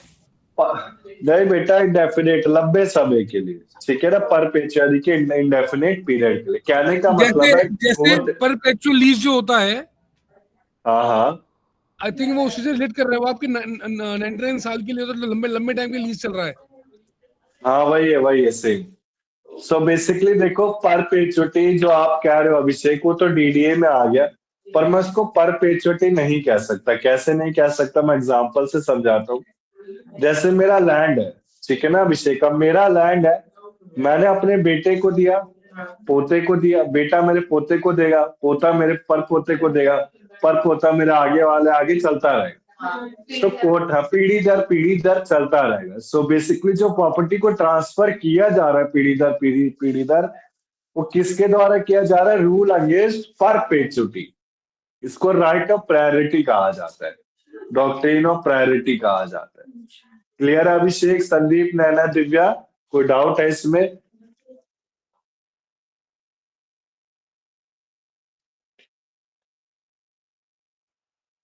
बोलो बेटा, कोई डाउट है? दिव्या, संदीप, नैना? No sir. अब इसमें क्या कंडीशन डाली गई है बेटा? टू प्रपोजिशन रखे गए। टू प्रपोजिशन आपको दिख रहे होंगे कि सबसे पहले आपका जो हम प्रॉपर्टी ट्रांसफर कर रहे हैं वो लिविंग पर्सन को होना चाहिए, ठीक है ना। सेकंड केस क्या होता है? 18 साल से ऊपर का होना चाहिए। अब आपका एक क्वेश्चन अराइज हो रहा होगा कि सर हमने ट्रांसफर और प्रॉपर्टी टू अनबॉर्न चाइल्ड क्या था, ठीक है ना। तो चाइल्ड में तो सर हम क्या कर रहे थे? प्रॉपर्टी बच्चे को दे रहे थे, बच्चा तो 18 साल से था नहीं।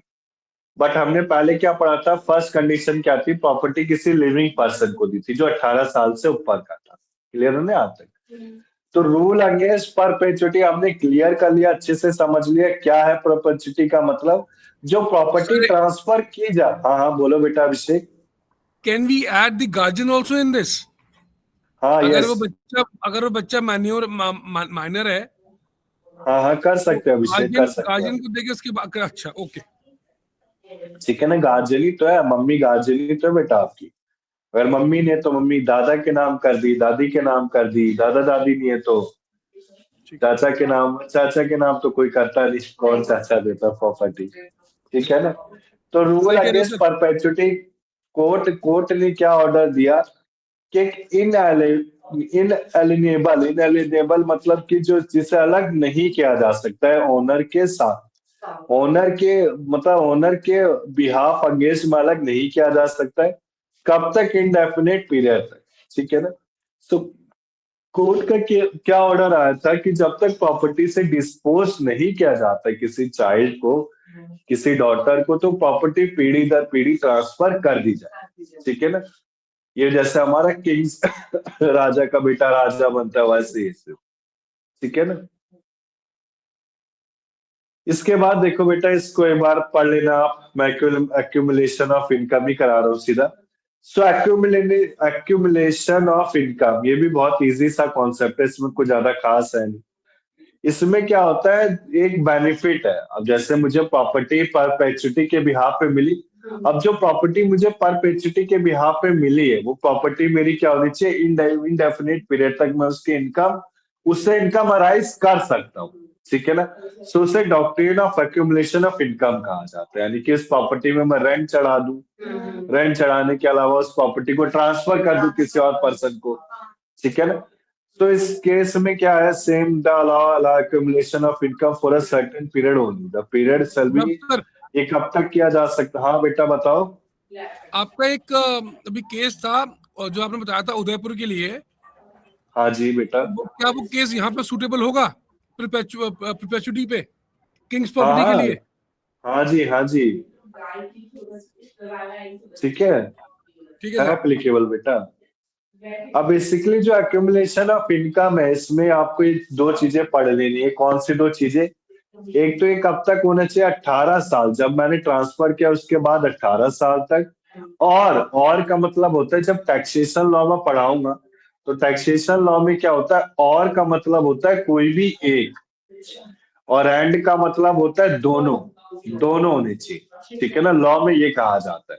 आगे आप लॉ की स्टडी करेंगे, आगे चल के LLM करें, कोई जुडिशरी का एग्जाम देंगे तो उसमें पढ़ेंगे, ठीक है ना। और देना जुडिशरी का एग्जाम, जो यंग है वो तो खास कर ही दे, ठीक है ना। तो देखो आप, जो लाइफ और ट्रांसफरर है, कहने का मतलब है और में दोनों में से एक होना चाहिए। तो मैंने आपको समझाया दिया एक्यूमुलेशन क्या है, इनकम हम अपने लाइफ टाइम तक इनकम कर सकते हैं।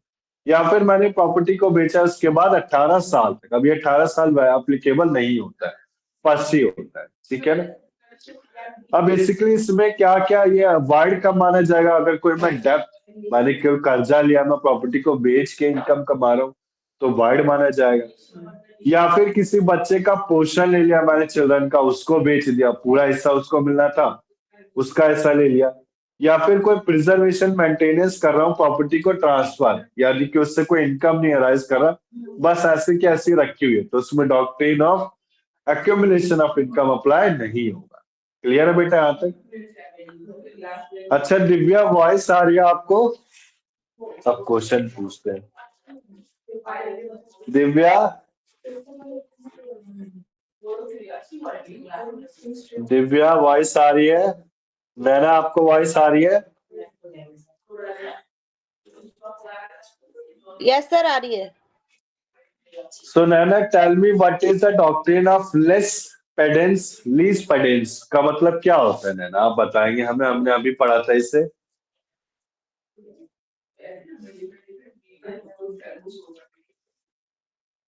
बताओ नैना, जल्दी बताओ बेटा।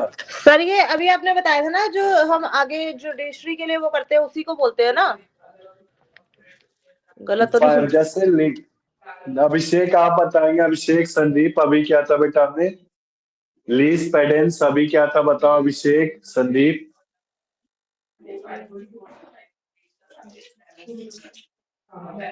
बोलो बेटा अभिषेक संदीप, कोई है क्लास में? सर इसका मतलब होता है टू कंट्रोल द प्रॉपर्टी।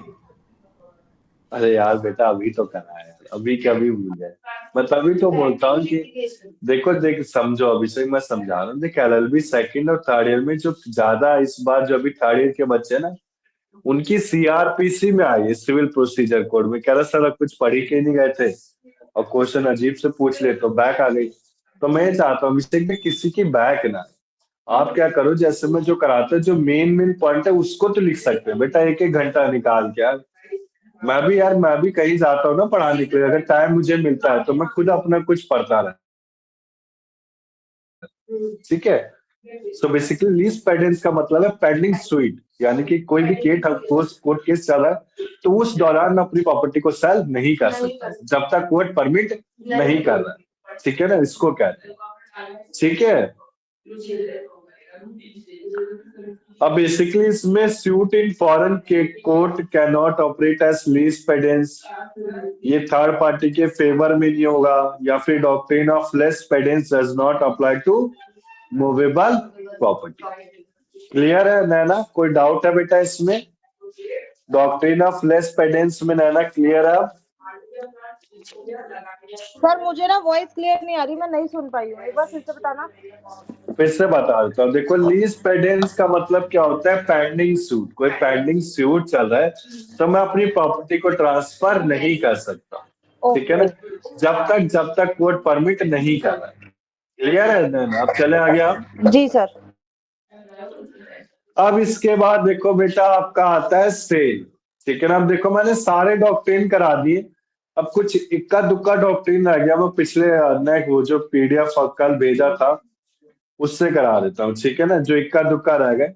जैसे कि डॉक्ट्रिन ऑफ साइप्रस, ये पढ़ लेना, ऊपर ऊपर से पढ़ लो, इतना इंपॉर्टेंट नहीं है ये। हाँ ये इंपॉर्टेंट नहीं है, बस पढ़ लो। एक फ्रेंच वर्ड है near as possible. Near as possible कहने का मतलब है first come first serve, first come first serve. यानी कि जैसे कि मैंने प्रॉपर्टी किसी फर्स्ट पार्टी को दे दी तो फर्स्ट सेकंड पार्टी ये नहीं बोलती, सेकंड पार्टी ये नहीं बोलेगा कि आपने प्रॉपर्टी फर्स्ट पार्टी को सेल के मुझे देना चाहिए था। मेरी इच्छा है, being a transferor I have the choice to transfer the property in favour of my choice. मैं अपनी चॉइस के हिसाब से किसी को भी प्रॉपर्टी ट्रांसफर कर सकता हूँ, ठीक है। दिस इज सर ये हाँ बोलो अभिषेक। इट इज नॉट हाँ द बोलो सेम बेटा। Like right to first refusal. हाँ सेम बेटा सेम, ठीक है ना। डॉक्टर ये देखो बेटा सारे डॉक्ट्रिन है ये अभिषेक आपके, तो इसके सेक्शन के साथ लर्न कर लेना। देखो सेक्शन प्रोवाइडेड है, होल्डिंग आउट मैंने करा दिया, ठीक है ना, ग्रांट कर दिया, लिस्ट पेडेंस जो कर पेपर दिया। आया था हाँ क्या क्या अभिषेक? पेपर आया था अभी ना पीडीएफ में, उसमें जहाँ सेक्शन ही है। हाँ जो पीडीएफ आया था अभी किस चीज इसमें का? सारा सेक्शन है। ये जो भेजा ना इसका property law including property act and investment act, जो पेपर आया भेजा पीडीएफ मैंने भेजा था क्या? मैंने भेजा हमने था भेजा है बेटा, नीतू मैम ने। ठीक है भेजा होगा, पता नहीं मेरे को। अभी मैंने भेजा हो, मेरे भेज दिया हो, कोई नहीं। अभी वैसे आपको देखो जो थोड़ा चेंजेस है ना, वो एलएलबी फर्स्ट ईयर में लॉ ऑफ क्राइम में है और टॉर्ट में है। अभी मैंने कुमार की बुकें देखी थी ना, इसके है नहीं, सेकंड ईयर में नहीं है, फर्स्ट का बता रहा। एलएलबी सेकंड ईयर में सिविल प्रोसीजर कोड में थोड़ा चेंज है, तो चेंज करा दूंगा, ठीक है ना। तो डॉक्ट्रिन ऑफ प्रायोरिटी हमने कर लिया। देखो डॉक्ट्रिन ऑफ प्रायोरिटी भी सेम है, first in time first in right. जो पहले आएगा उसको पहले राइट मिलेगा, ठीक है ना। इसके बाद देखो थोड़ा थ्योरी कॉन्सेप्ट है, डॉक्ट्रिन ऑफ क्लोक और रिडम्पशन। क्लोक और रिडम्पशन क्या होता है?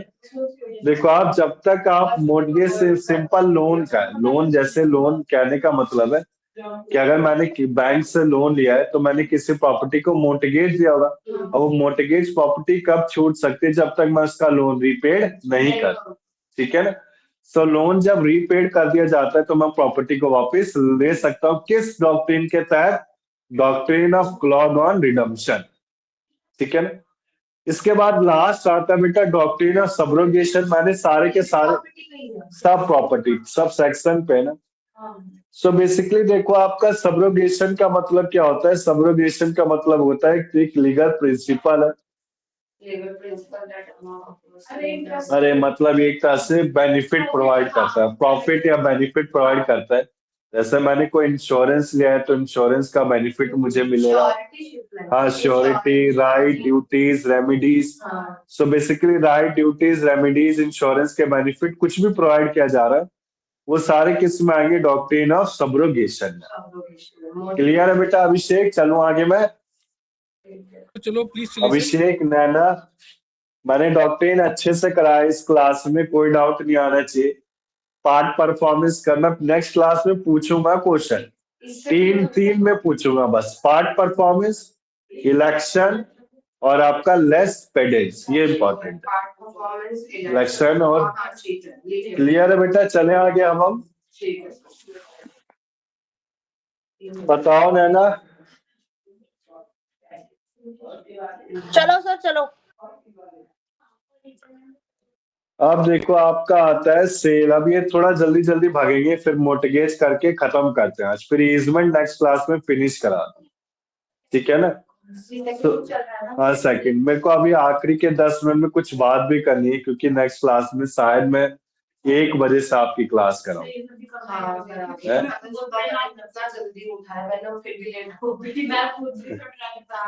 नेक्स्ट क्लास बेटा टाइम पहुंच जाएगा, शायद नहीं, कंफर्म ही मानो कि या तो मैं 1 बजे कराऊंगा या फिर कोई टाइम चेंज कराऊंगा, ठीक है ना? सर अर्ली मॉर्निंग कर लो। सर नहीं, मॉर्निंग ही कर लो, तो मॉर्निंग मुझे बेटर है। नहीं अरे संदीप, संदीप संदीप, आवाज उठाओ। सर अर्ली मॉर्निंग मत करना, मैं नहीं ले पाऊंगी।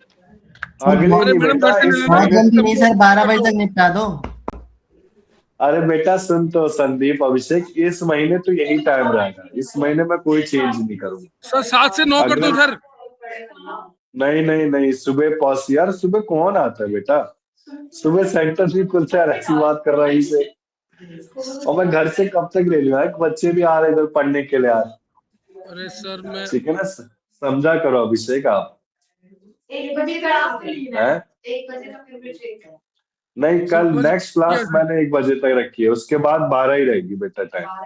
हाँ 12 ही रहेगी, देखो समझो अभिषेक, समझ बेटा, ठीक है ना? सर 1 से हम 3। बच्चे अभी देखता हूँ, मैं बात करके बता दूंगा, बात करके बता नहीं दूंगा मतलब ओके पता सर। चल जाएगा आपको, मैसेज आ जाएगा, ठीक है ना? तो देखो आप, सेल का कहने का मतलब है या तो मैं सैटरडे ले सकता हूँ या सैटरडे नहीं संडे लूंगा, बट 1 बजे ही लूंगा, शायद 1 से भी। मुझे कहीं जाना है बेटा, मेरा एग्जाम है ना उस दिन, वही गवर्नमेंट का बेटा काफी। अब देखो सेल, बेसिकली सेल क्या डिफाइन किया जाता है, एग्जाम ये है, मतलब एक एग्जाम के मतलब बच्चे का ही नोन में है, तो थोड़ा कंफ्यूजन है, उसके लिए देखते हैं अभी। सो सेल जल्दी से कर ले। सेल क्या होता है? ट्रांसफरेबल प्रॉपर्टी के लिए होता है, आपका कंसेंट रिटर्न ओरल दोनों के फॉर्म में होता है। इसमें प्राइस पेड किया जाता है, प्रॉमिस होता है, ठीक है ना? एक मनी कंसिडरेशन का होता है। So basically mode of transfer, अब ये बेटा मैंने कर लिया था, इसको स्किप कर दूं मैं? है अभिषेक, संदीप, स्किप कर दे बेटा हम? Yes sir. टेंजिबल जिसे देखा है वो, टेंजिबल जिसे छुआ जा सकता है, और इनटेंजिबल जिसे छुआ नहीं जाता। एक्सचेंज भी मैंने करा दिया था, इसको पढ़ लेना। गिफ्ट भी मैंने करा दिया था, ठीक है ना? नहीं सर, ये तो नहीं कराया। अच्छा गिफ्ट नहीं कराया। सो बेसिकली गिफ्ट देखो, गिफ्ट के बाद मोर्टगेज स्टार्ट करते, टाइप्स ऑफ मोर्टगेज, फिर क्लास खत्म कर देंगे हम। गिफ्ट क्या होता है? देखो गिफ्ट होता है ट्रांसफर ऑफ प्रॉपर्टी, मूवेबल और रिमूवेबल। गिफ्ट मैंने करा भी रखा है हिंदू लॉ में, आज जो बेसिकली क्या होता है, मेड वॉलेंट्री होता है, यानी कि इच्छा अनुसार होता है, इसमें कोई कंसिडरेशन नहीं होता। इसमें 2 पार्टीज होते हैं, डोनर और डोनी। डोनर जो गिफ्ट देता है, डोनी जो गिफ्ट लेता है।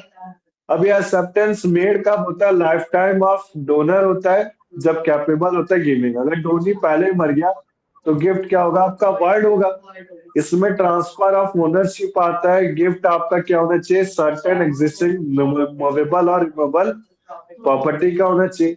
ये आपका सर, विदाउट कंसिडरेशन। हाँ बोलो बेटा अभिषेक। सर जैसे जब हम कोई गिफ्ट डीड साइन करते हैं, हाँ तो हाँ उसमें हम कुछ वैल्यू पुट करते हैं सर, तभी वो मानी जाती है कि डीड हो गई है, एक्सिक्यूट हो गई है। देखो अभिषेक, वैसे रियल लाइफ में कोई गिफ्ट डीड यार कोई साइन करता नहीं है, पर करता भी है ना। हाँ? नहीं, मेरे हाँ साथ बोलो। ना एक लाइव एग्जांपल है सर, इसलिए बता रहा हूँ कि गिफ्ट डीड में हमको कुछ डालना पड़ता है, कुछ वैल्यू अमाउंट की, क्या तभी कैसा वो अपने। गिफ्ट, मतलब कितना वैल्यू रखते हो आप? सर मैं वही कह रहा हूँ कि अगर वैल्यू पुट नहीं होगी तो रजिस्टर्ड नहीं होगा ना। बिना अमाउंट के तो रजिस्ट्री कर नहीं सकते सब रजिस्टर के आगे, हाँ करेक्ट है। इसलिए हमको डालना पड़ता है कुछ अमाउंट। इट्स ऑल डिपेंड्स कि 500 रुपए, 10 रुपए, 1000 रुपए, 20,000 रुपए है। तो वो मैंने कहा कि गिफ्ट डीड अगर होगी तो हमको डालना पड़ेगा अमाउंट, तभी जाके वो एग्जीक्यूशन मानी जाएगी। हाँ करेक्ट है बेटा, डालना पड़ता है, बट मेरे हिसाब से रियल लाइफ में गिफ्ट डीड करा है क्या आपने? काम किया है इसका कभी अभिषेक? सर मैंने एक अपने केस स्टडी में गिफ्ट डीड देखा था, उसके अंदर गिफ्ट डीड में पैसा वैल्यू मेंशन था और उसी पर रजिस्टर्ड हुई थी, इसलिए मैंने क्वेश्चन ये भी उठाया एक पार्ट। मतलब केस स्टडी कहाँ, बुक में देखा था, कहाँ देखा था नहीं आपने? नहीं नहीं नहीं, वो when I was checking my clients papers, उसके अच्छा अंदर अच्छा। गिफ्ट डीड आया था। गिफ्ट डीड में जब मैंने गो थ्रू हुआ था एग्रीमेंट पे, डीड पे, तो उसमें वैल्यू पुट की थी और उसी के बेस पे हमारे पर रजिस्टर्ड एग्रीमेंट भी आया था गिफ्ट डीड वाला। तो बेस जो आपने गिफ्ट दी होगी ना, वो इमूवेबल प्रॉपर्टी के लिए होगी बेटा, मूवेबल प्रॉपर्टी के लिए गिफ्ट डीड नहीं बनती है। हाँ राइट सर, राइट जैसे हम राइट, वो लैंड की आ गया, राइट, लैंड ट्रांसफर कर रहे हैं, प्लांट मशीनरी, तो हाँ बनेगा आपका राइट राइट राइट ठीक सर, है ना। Right, yes yes yes, gift deed के साथ एक रजिस्ट्री भी बनानी पड़ती है उसके बाद, हाँ यस सर, यस सर, ठीक है ना। जैसे मुझे किसी के गिफ्ट मिला लैंड, उसने एक प्रॉपर्टी मुझे दे दी, तो अब गिफ्ट डीड तो मुझे फर्स्ट पार्टी के बिहाफ पे मिल गया, बट Yes. मुझे बीइंग अ सेकंड पार्टी उसकी रजिस्ट्री बनवानी पड़ेगी उसी गिफ्ट डीड के बिहाफ, ठीक है ना। तो बेसिकली देखो बेटा, कंटिन्यू करते हैं हम अपने लेक्चर को। गिफ्ट के एसेंशियल क्या है? सबसे पहले ट्रांसफर ऑफ ओनरशिप होना चाहिए, या आपका वॉलंटरी होना चाहिए, विदाउट कंसीडरेशन। विदाउट कंसीडरेशन माना जाता है, मूवेबल इमूवेबल दोनों आते हैं, दो पार्टीज होते हैं, डोनर डोई। कैसे गिफ्ट बनता है? आपका एक रजिस्टर्ड इंस्ट्रूमेंट से बनता है, जो साइन किसके बिहाफ पे होगा? डोनर के। इसमें कम से कम 2 विटनेस अटैच होने चाहिए, ठीक है ना। या आपका एक रजिस्टर्ड इंस्ट्रूमेंट पे होना चाहिए, डिलीवरी ऑफ प्रॉपर्टी पे होना चाहिए। अब देखो, गिफ्ट आपका इररिवोकेबल है, इररिवोकेबल जिसे वापस नहीं किया जा सकता, ठीक है ना। अगर जिसे वापस किया जा रहा है वो गिफ्ट क्या होता है? आपका वॉइड होता है, या आपका ग्रांटर से रिवोक्ड नहीं किया जाता है।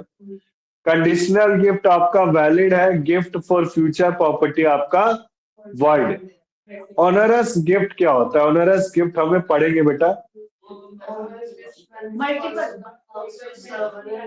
Multiple gift, very good. जैसे कि ए ने गिफ्ट किया है शेयर कंपनी एक्स और वाई के, ठीक है ना। एक्स और वाई दो कंपनी के गिफ्ट पे किया। X is phosphorus but heavy calls are expected in respect of, मतलब दो कंपनी के शेयर्स दिए गिफ्ट पे। अब जो दो कंपनी के शेयर्स गिफ्ट पे दिए, एक में काफी ज्यादा बेनिफिट है और एक में कम है। सो बेसिकली ऑनरस गिफ्ट क्या होता है? जब एक पर्सन ट्रांसफर करता है several gift more than the one gift to another in single transfer, ठीक है ना। क्लियर? अभिषेक, संदीप, नैना, आगे चले हम। Divya, yes sir. अब इसके बाद देखो बेटा, आपका आता है लीजिस, लीज और लाइसेंस। इसका बेटा मैं डिफरेंस ही करा देता हूँ, क्यों टाइम वेस्ट करना, ये थ्योरेटिकल कॉन्सेप्ट है। लीज क्या होता है? ट्रांसफर ऑफ इंटरेस्ट, वेस्टेड और कंटिजेंट बोथ इंटरेस्ट। लाइसेंस क्या होता है? Permission, permission.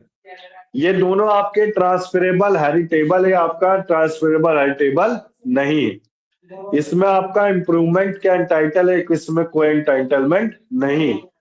इसमें right to protect the possession है, इसमें कोई डिफेंड नहीं है पोजेशन का। ये कम्स टू एंड नहीं होता है, कम्स टू एंड हो जाता है, ठीक है ना। इसको पढ़ लेना, बस ऊपर से गो थ्रू कर लेना। सो बेसिकली लीज के बारे में क्या बताया? Right of transfer to enjoy immovable property for certain time और परपेचुअली, के लंबे समय तक। लीज में कैसे समझ सकता हूं? देखो, लीज और लाइसेंस का फर्क है। लीज जैसे मैं किसी के घर में रह रहा हूं, तो मैंने रेंट एग्रीमेंट बनाया, लीज हो गया। अब मैं घर पे रहते हुए उसकी प्रॉपर्टी को यूज कर रहा हूं, तो वो लाइसेंस हो गया। आया समझ? लाइसेंस यानी permission to use property. Licence expire हो सकता है, बट हाँ, लीज नहीं हो। लाइसेंस एक्सपायर नहीं होगा। हाँ, क्लियर है ना यहाँ तक? Love sir, love sir. हाँ हाँ, बोलो बेटा अभिषेक। सर दो चीजें कहूंगा मैं। हम जब लीज एग्रीमेंट कर रहे होते हैं तो साथ साथ लीव लाइसेंस एग्रीमेंट भी करते हैं कहीं कहीं प्रॉपर्टीज में, हाँ करते हैं बेटा। तो दोनों ही एक्सपायर हो सकते हैं सर, दोनों ही टर्मिनेट हो सकते हैं। हो सकते हैं, हो सकते हैं, क्यों नहीं हो सकते? हो मैं सकते क्यों बता दोबारा रहा हूँ? रिन्यू। हाँ हाँ सर, मुंबई की जितने भी प्रॉपर्टीज हैं सब लीव लाइसेंस पे होती हैं। वहां पे हम लीज नहीं करते एज पर दी गवर्नमेंट लॉ, तो वो सब 9 साल के बाद रिन्यू होती है। आप उसको टर्मिनेट भी कर सकते हैं लीव लाइसेंस एग्रीमेंट्स को। करेक्ट है बेटा। और ठीक है। अगर सेकंड पॉइंट, अगर हमारा कोई भी बिल्डिंग का एफएआर नहीं है तो उसमें हम लीव लाइसेंस एग्रीमेंट करते हैं, लीज नहीं करते। करेक्ट है बेटा। Sir yes. ठीक है, आगे चलूं मैं अब इसमें देखो फॉर्मेलिटीज क्या क्या इन्वॉल्व होती है। कम से कम लीज बनाने के लिए 1 साल का टाइम पीरियड होना चाहिए। ये एक रजिस्टर्ड डॉक्यूमेंट में होगा। टाइप ऑफ टेनेंसी, यानी कि मैंने बताया ना लीज क्या है बेटा, एक तरह का रेंट एग्रीमेंट है जो 1 साल के बाद रिन्यू कराना पड़ता है। ठीक है ना। इसके बाद देखो टेनेंसी एट विल यानी इच्छा के अनुसार जब तक एक नोटिस नहीं आता है। और टेनेंसी बाय सफरेंस, सफरेंस का मतलब क्या होता है देखो आप, सफरेंस सर वो क्या बोलते हैं जैसे कि मैं जिसके मैं रेंट पे रह रही हूँ और मैंने रेंट पे नहीं दिया और फिर भी वो उस घर में रह हाँ, उसको टेनेंसी बाय सफरेंस का मतलब क्या होता है देखो, टेनेंट पोजीशन में है जब उस बिना लैंडलॉर्ड के कंसर्न के बिना, तो बेसिकली उसको टेनेंसी बाय सफरेंस कहा जाता है। इसमें निकालने का कोई नोटिस नहीं दिया गया होता और टेनेंट रिस्पॉन्सिबल होता रेंट नहीं देने का, रेंट का। ही इज लायबल टू पे compensation for use and occupation of land. Sir वो लैंडलॉर्ड निकाल सकते हैं ना उसे। हाँ, अच्छा सर मेरा ये तो क्वेश्चन एंक्रोचमेंट हुआ। है। हाँ, क्या हुआ बेटा? सर ये तो एंक्रोचमेंट हो गया ना। एनक्लोजमेंट मतलब समझा नहीं मैं आपकी बात। सर एंक्रोचमेंट एकदम से क्लियर कर देना। हाँ हाँ करेक्ट है। फिर अगर बिना उसके राइट के घुस रहा है वो अंदर, तो वो तो हाँ, कब्जा हो गया ना, बेसिकली एंक्रोचमेंट हो गई। ये बेटा मैं ट्रेसपासिंग बता ऑफ तो अभी। प्रॉपर्टी।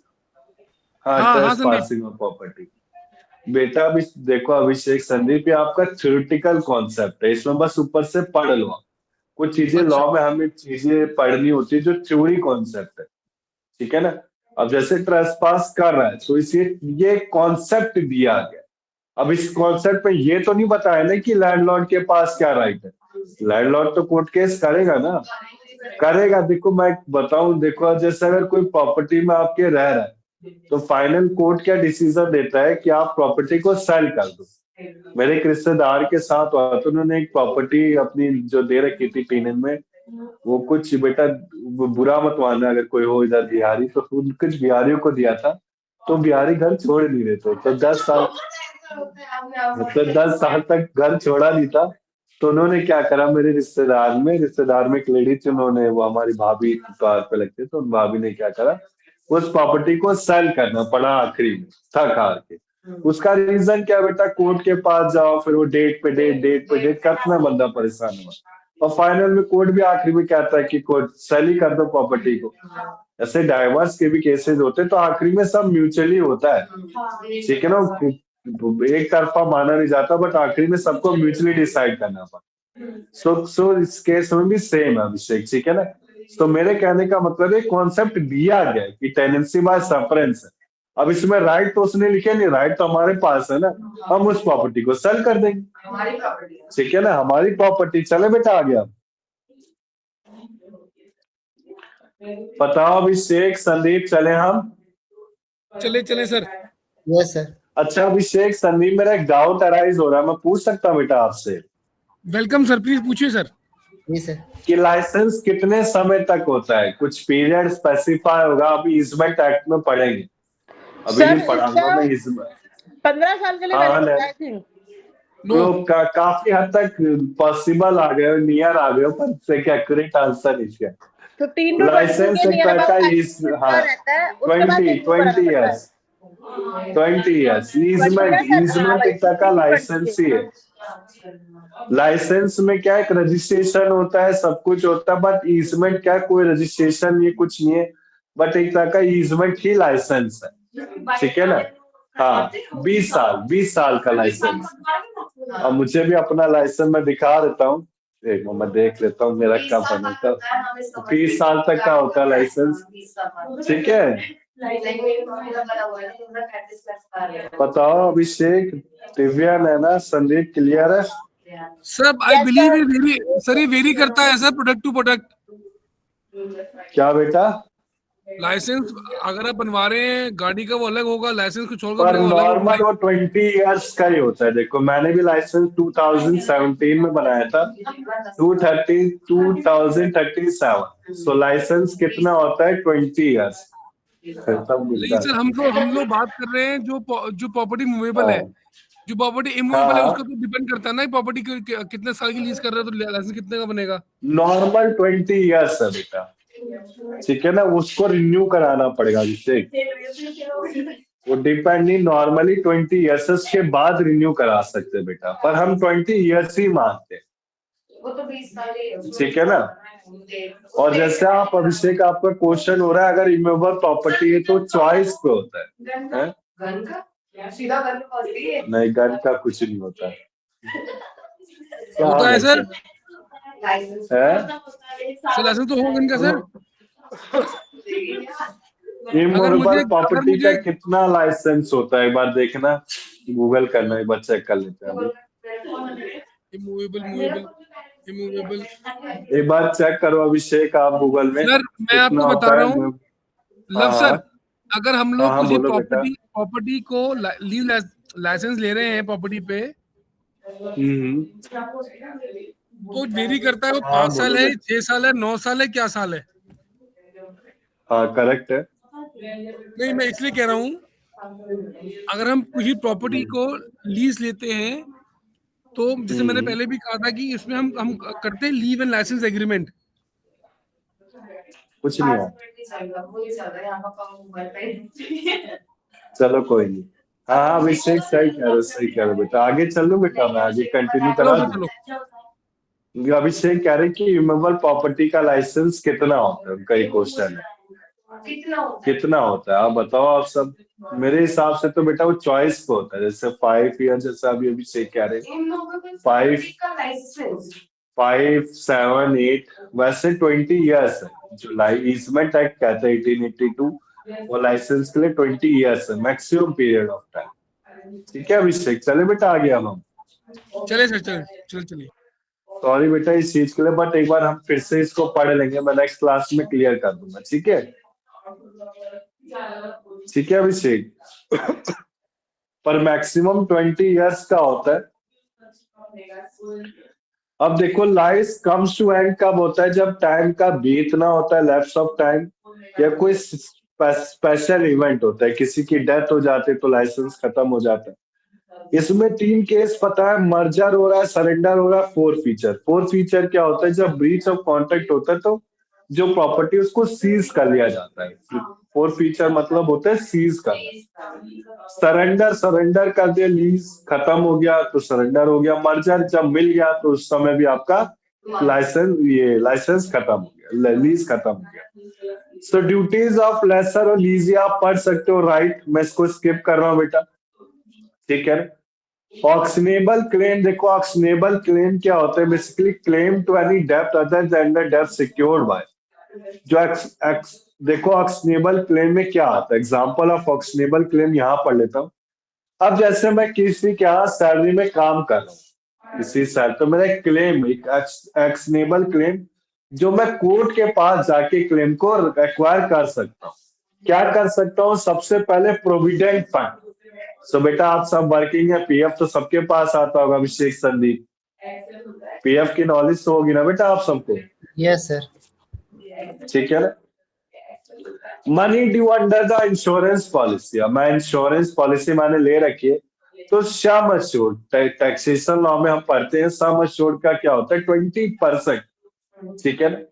कहने का मतलब है जैसे मेरा इंश्योरेंस कार्ड बना है, मैंने तो अपना स्टार हेल्थ इंश्योरेंस से करा, काफी अच्छा है, मैंने अपनी और अपनी वाइफ के लिए खुद से परचेज कर रखा, वो काफी अच्छा बेनिफिट है फ्यूचर के लिए। तो वो क्या कहते हैं कि 15 लाख तक, अभी पिछले साल मेरे को कोई डिजीज नहीं हुई तो मेरा अपडेट होके 18 लाख हो गया, तो 18 लाख तक कोई भी अगर कोई सर्कमस्टांसेस आते हैं तो सारे के सारे 18 लाख कौन पे करेगा? हॉस्पिटल, उसमें एक्सक्लूडिंग मेडिसिन इंजेक्शन अप्लाई नहीं होते, ठीक है ना।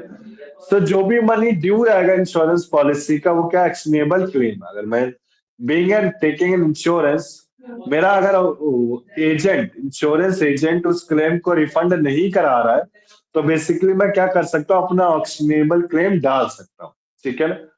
या फिर benefit right to sue for accounts और डिसॉल्व पार्टनरशिप, यानी कि आप कोई पार्टनरशिप बंद हो गई, अब पार्टनर का राइट नहीं मिल रहा है to sue, right to sue for accounts. Accounts कहने का मतलब है कोई उसको जब जैसे डिसोल्यूशन होता है पार्टनरशिप का, तो सारी लायबिलिटीज को रियलाइज किया जाता है, रियलाइज यानी सेल किया जाता है। सेल करने के बाद जो भी रियलाइजेशन प्रॉफिट होता है डिस्ट्रीब्यूट किया जाता है किसमें, old partners in old ratio, ठीक है ना।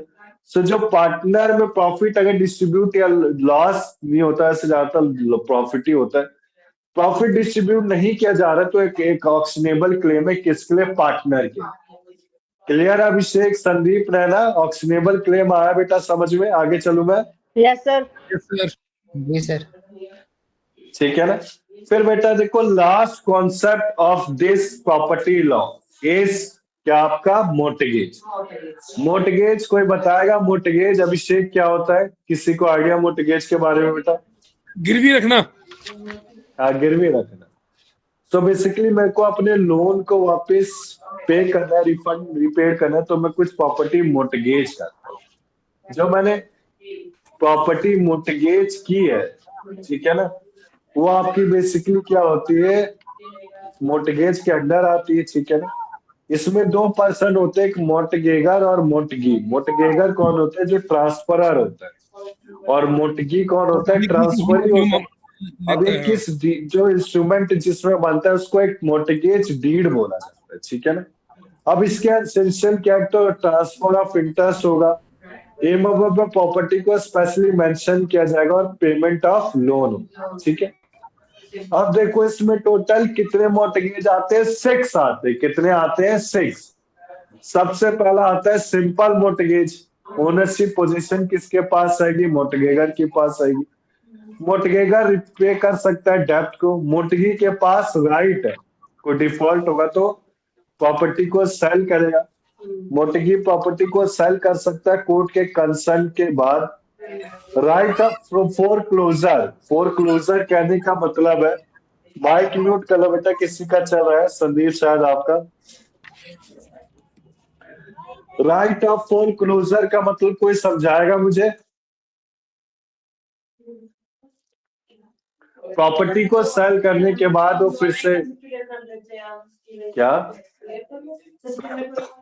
हाँ, और हमारे पास ये राइट होता है कि फ्यूचर में हम ये लोन एकदम से क्लियर कर सकते हैं। वो हाँ। 3 साल के बाद होता है, 3-4 किस्त के बाद हम पूरा किसी में सो बेसिकली सिंपल मोर्टगेज में देखो फोरक्लोजर कहने का मतलब है, जैसे मैंने कोई प्रॉपर्टी लोन पे ली है, तो मैं 3-4 किस्त के बाद एक एडवांस ईएमआई पे कर सकता हूँ। सो बेसिकली एडवांस ईएमआई का जो पेमेंट का ऑप्शन है वो एक सिंपल मोर्टगेज में अवेलेबल नहीं होता है, ठीक है, नॉट अवेलेबल। फिर आता है कंडीशनल सेल। ये बेटा पढ़ लेना आप इनके पॉइंट्स को, कि ऑनरशिप पोजीशन मोर्टगी के पास है। कंडीशनल सेल, जब लोन पूरा दे दिया जाएगा तो सेल को वाइड माना जाएगा, अगर लोन रीपेड नहीं किया तो सेल आपका एब्सोल्यूट और वैलिड। रीपेमेंट ऑफ लोन के पास मोर्टगी फ्री ट्रांसफर कर सकता है प्रॉपर्टी मोर्टगेगर को, और मोर्टगी के पास राइट है किसका, फोरक्लोजर का, अगर लोन रिपेड नहीं किया गया। अब देखो यूफ्रेक्सरी कहते हैं इसे, अस्फ्रेक्सरी मोर्टगेज, ठीक है ना, अस्फ्रेक्सरी, इसमें यू साइलेंट है बीच का। जो पोजीशन ऑफ प्रॉपर्टी ऑफ मोर्टगी को पास होगा, ओनरशिप प्रॉपर्टी मोर्टगेगर के पास आएगा। इसमें बेटा बेसिकली बस प्रॉफिट और रेंट अर्न हुआ हो सकता है, कोई पर्सनल लायबिलिटी नहीं मोर्टगेगर को पे करने के लिए, और मोर्टगी के पास फोरक्लोजर का राइट नहीं है। तो बेसिकली आपको जो 6 टाइप ऑफ मोर्टगेज आप पढ़ रहे हो, वेरी इंपॉर्टेंट कॉन्सेप्ट है, इसमें बस राइट ऑफ फोरक्लोजर पढ़ लेना, ओनरशिप प्रॉपर्टी किसके पास रहेगी, ठीक है ना, और लायबिलिटी रीपेड लोन कब तक दे सकते, ठीक है ना। इसके बाद देखो इंग्लिश मोर्टगेज कॉम्बिनेशन है दोनों का। ये इंग्लिश मोर्टगेज किस पे लिया गया है, ब्रिटिश पे, यानी कि फॉरेन पे। सो ओनरशिप एंड पोजीशन मोटगी के पास होगा, मोटगेगर के पास पर्सनल लायबिलिटी है। अगर कोई डिफॉल्ट होता है तो मोटगी प्रॉपर्टी को सेल कर सकता है with the permission of court. अब देखो mortgage by deposit of title deeds, deposit by title deeds में एक रजिस्ट्रेशन रिक्वायर्ड होता है और कुछ नहीं। अगर हम कोई मोर्टगेज कर रहे हैं तो एक रजिस्ट्रेशन स्टैम्प ड्यूटी पे करनी होती है। एक ओरल, इसको क्या बोला जाता है, ओरल एग्रीमेंट है किसका, पर्सन और क्रेडिटर का, followed by the delivery of document of title to the property is enough. ठीक है ना। इसके बाद देखो एनोमलियस मोर्टगेज क्या होता है। ये एनोमलियस मोर्टगेज बेसिकली कॉम्बिनेशन है वेरियस अदर मोर्टगेज का। जैसे कि आपके पास कोई असफिक्सली मोर्टगेज क्रिएटेड किया गया, मोर्टगी के पास राइट ऑफ सेल। अभी मैं इसको दूसरे पीडीएफ में समझाता हूँ डिटेल, ठीक है ना। फिर देखो सब मोर्टगेज क्या है, सब मोर्टगेज कॉम्बिनेशन है किसका, ये यार अलग से दे रखा है इन्होंने।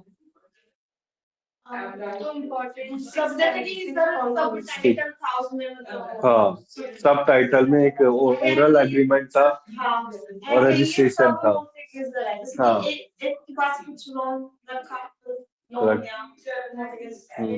फिर दूसरे से भी ले लिया वो हाँ, क्लियर करने के लिए। ऐसा नहीं होता है कि दो लोन ले लेते हैं, एक लोन क्लियर करने के लिए दूसरा लोन ऐसा नहीं, जैसे मैंने आपसे लोन लिया हाँ, और फिर मैंने इससे लोन लिया आपको ले हाँ, ये ऐसा नहीं।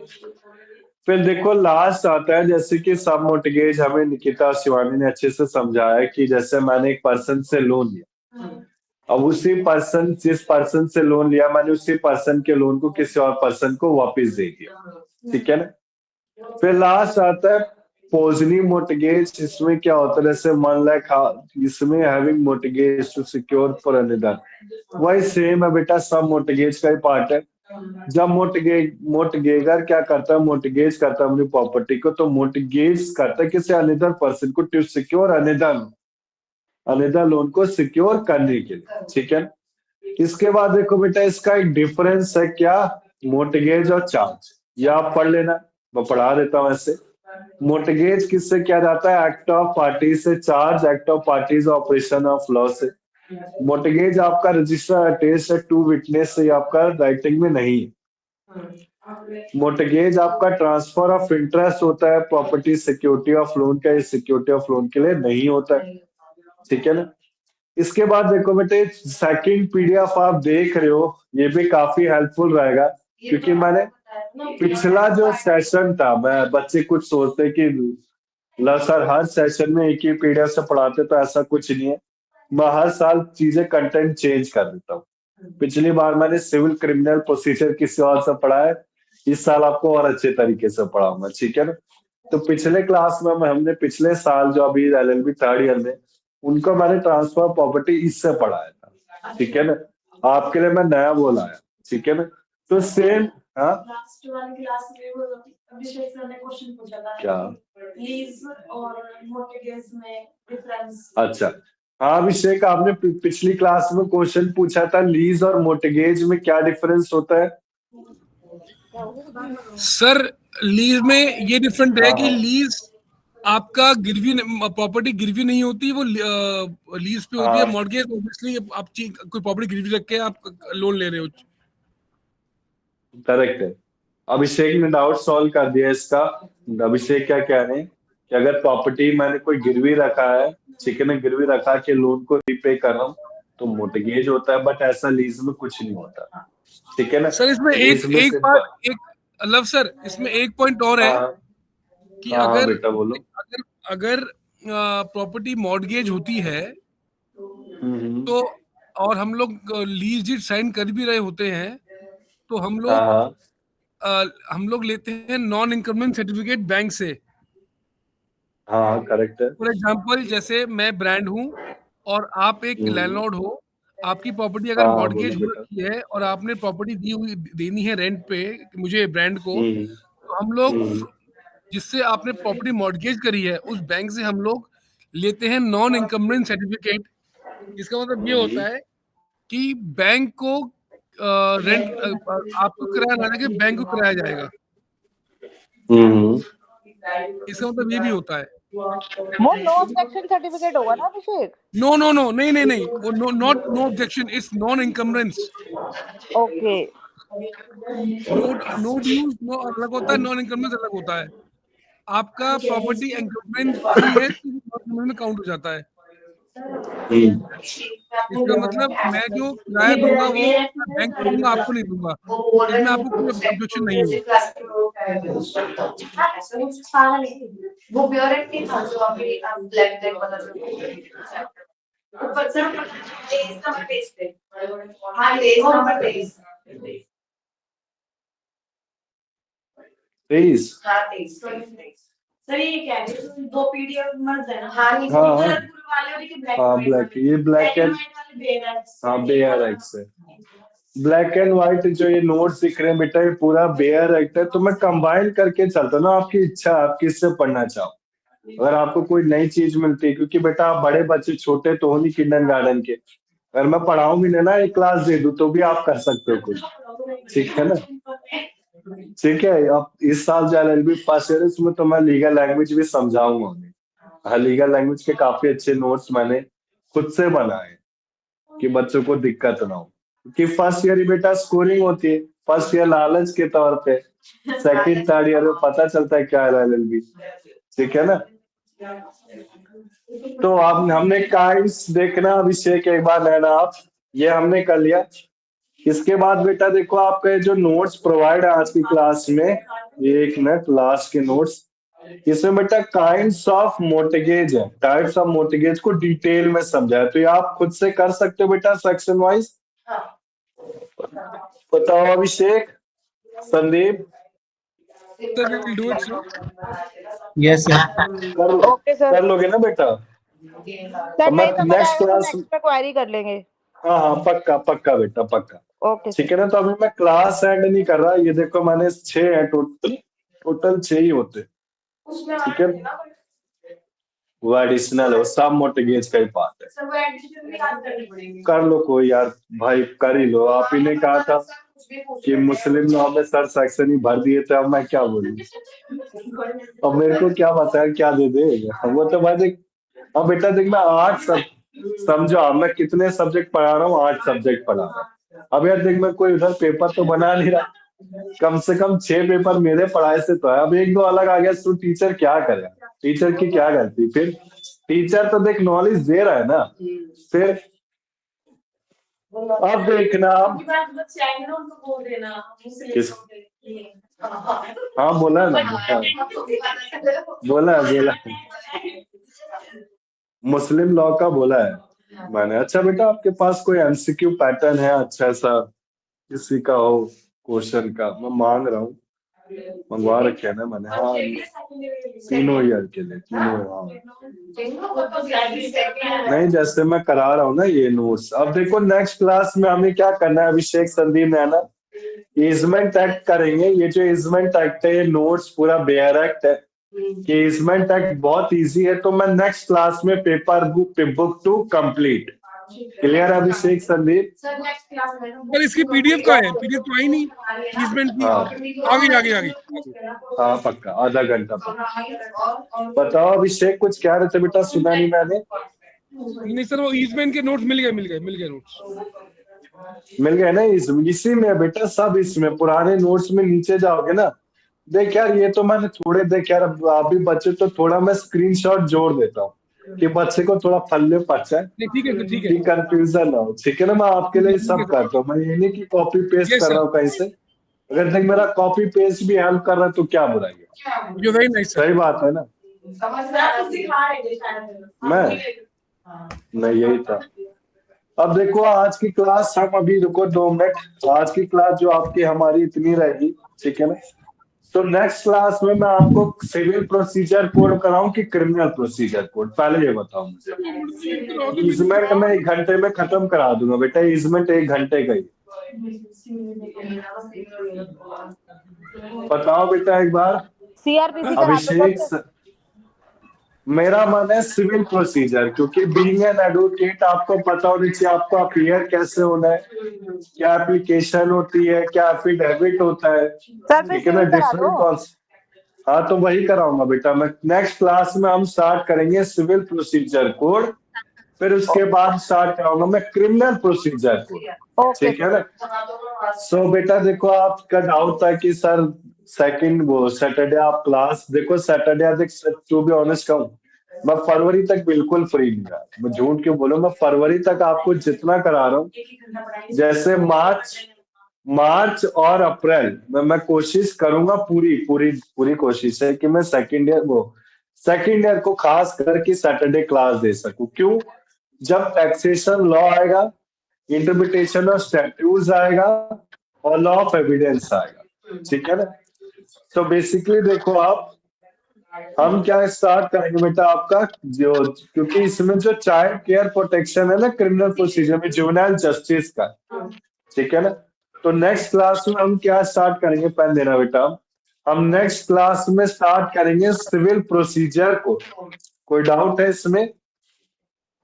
No sir. बताओ अभिषेक। तो मैं अपने स्पीड से ही चल रहा हूँ यार, देख स्पीड से चल रहा हूँ, कोई डाउट नहीं है, कोई क्वेरी नहीं है। अगर कुछ छूट जाता है एमसीक्यू कहने का मतलब है सेक्शन, तो मैं पीडीएफ प्रोवाइड कर दूंगा। ठीक है ना? ठीक है आखिरी सर। में सब प्रोवाइड करूंगा मैं, ओके सर। टेंशन मतलब। और ऑप्शनल में दो है, एक तो बैंक्रप्सी और आपका टैक्सेशन, तो मैं टैक्सेशन लॉ ही कराऊंगा, वो इजी है। ओके पिछली सर। बार इजी आया था पेपर, बहुत इजी दिया था। ठीक है ना? मैंने तो एडवांस करा दिया था पर दिया पेपर एकदम इजी था टैक्सेशन लॉ का। हाँ चॉइस है बेटा, टैक्सेशन लॉ ही करना। मैंने क्या देखो, मैं जो कराता हूँ ना शिवान, मैंने अगर मैडम को क्या देखिए नीतू मैडम को कि टैक्सेशन लॉ कराए, तो पेपर टैक्सेशन लॉ का ही आएगा आपके पास, बैंक्रप्सी का नहीं आएगा। तो आप टैक्सेशन लॉ ही करके जाओ, और टैक्सेशन लॉ ज्यादा अच्छा है। समझो, डायरेक्ट टैक्स के बारे में पढ़ोगे, इनकम टैक्स में 5 हेड ऑफ इनकम होते हैं, आईटीआर के लिए क्या क्या प्रोसीजर होता है उसके बारे में बता दूंगा मैं, कोई दिक्कत नहीं मुझे। ठीक है ना? तो आज की क्लास को हम इतना ही रखते हैं बेटा। ठीक है, आप सब जा सकते हैं। Bye sir. नेक्स्ट क्लास की टाइमिंग थोड़ा सा चेंज हो सकती है, क्योंकि मुझे बेटा कहीं है, मेरे को जाना है। तो आप ऑफलाइन, हाँ होगी, ऑफलाइन में आऊंगा सेंटर में आपके मैसेज तो पास, आएगा ना मैम के सर? पास।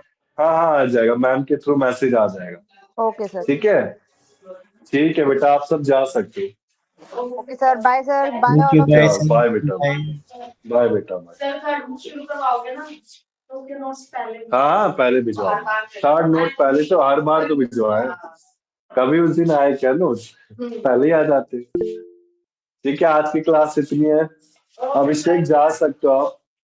रुक जाना। अभिषेक बंद कर दूं सर, बंद कर दूं? अभी मैडम की क्लास होगी इधर, आज दोनों क्लास ले ली क्या मैडम?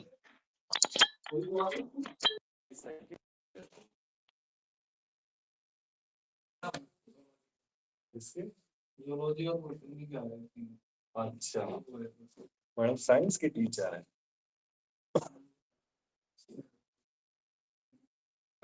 बंद कर दूं सर, यहाँ से क्लोज कर दूं?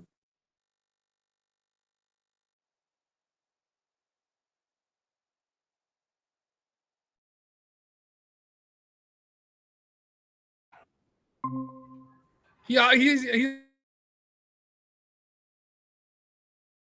asking me.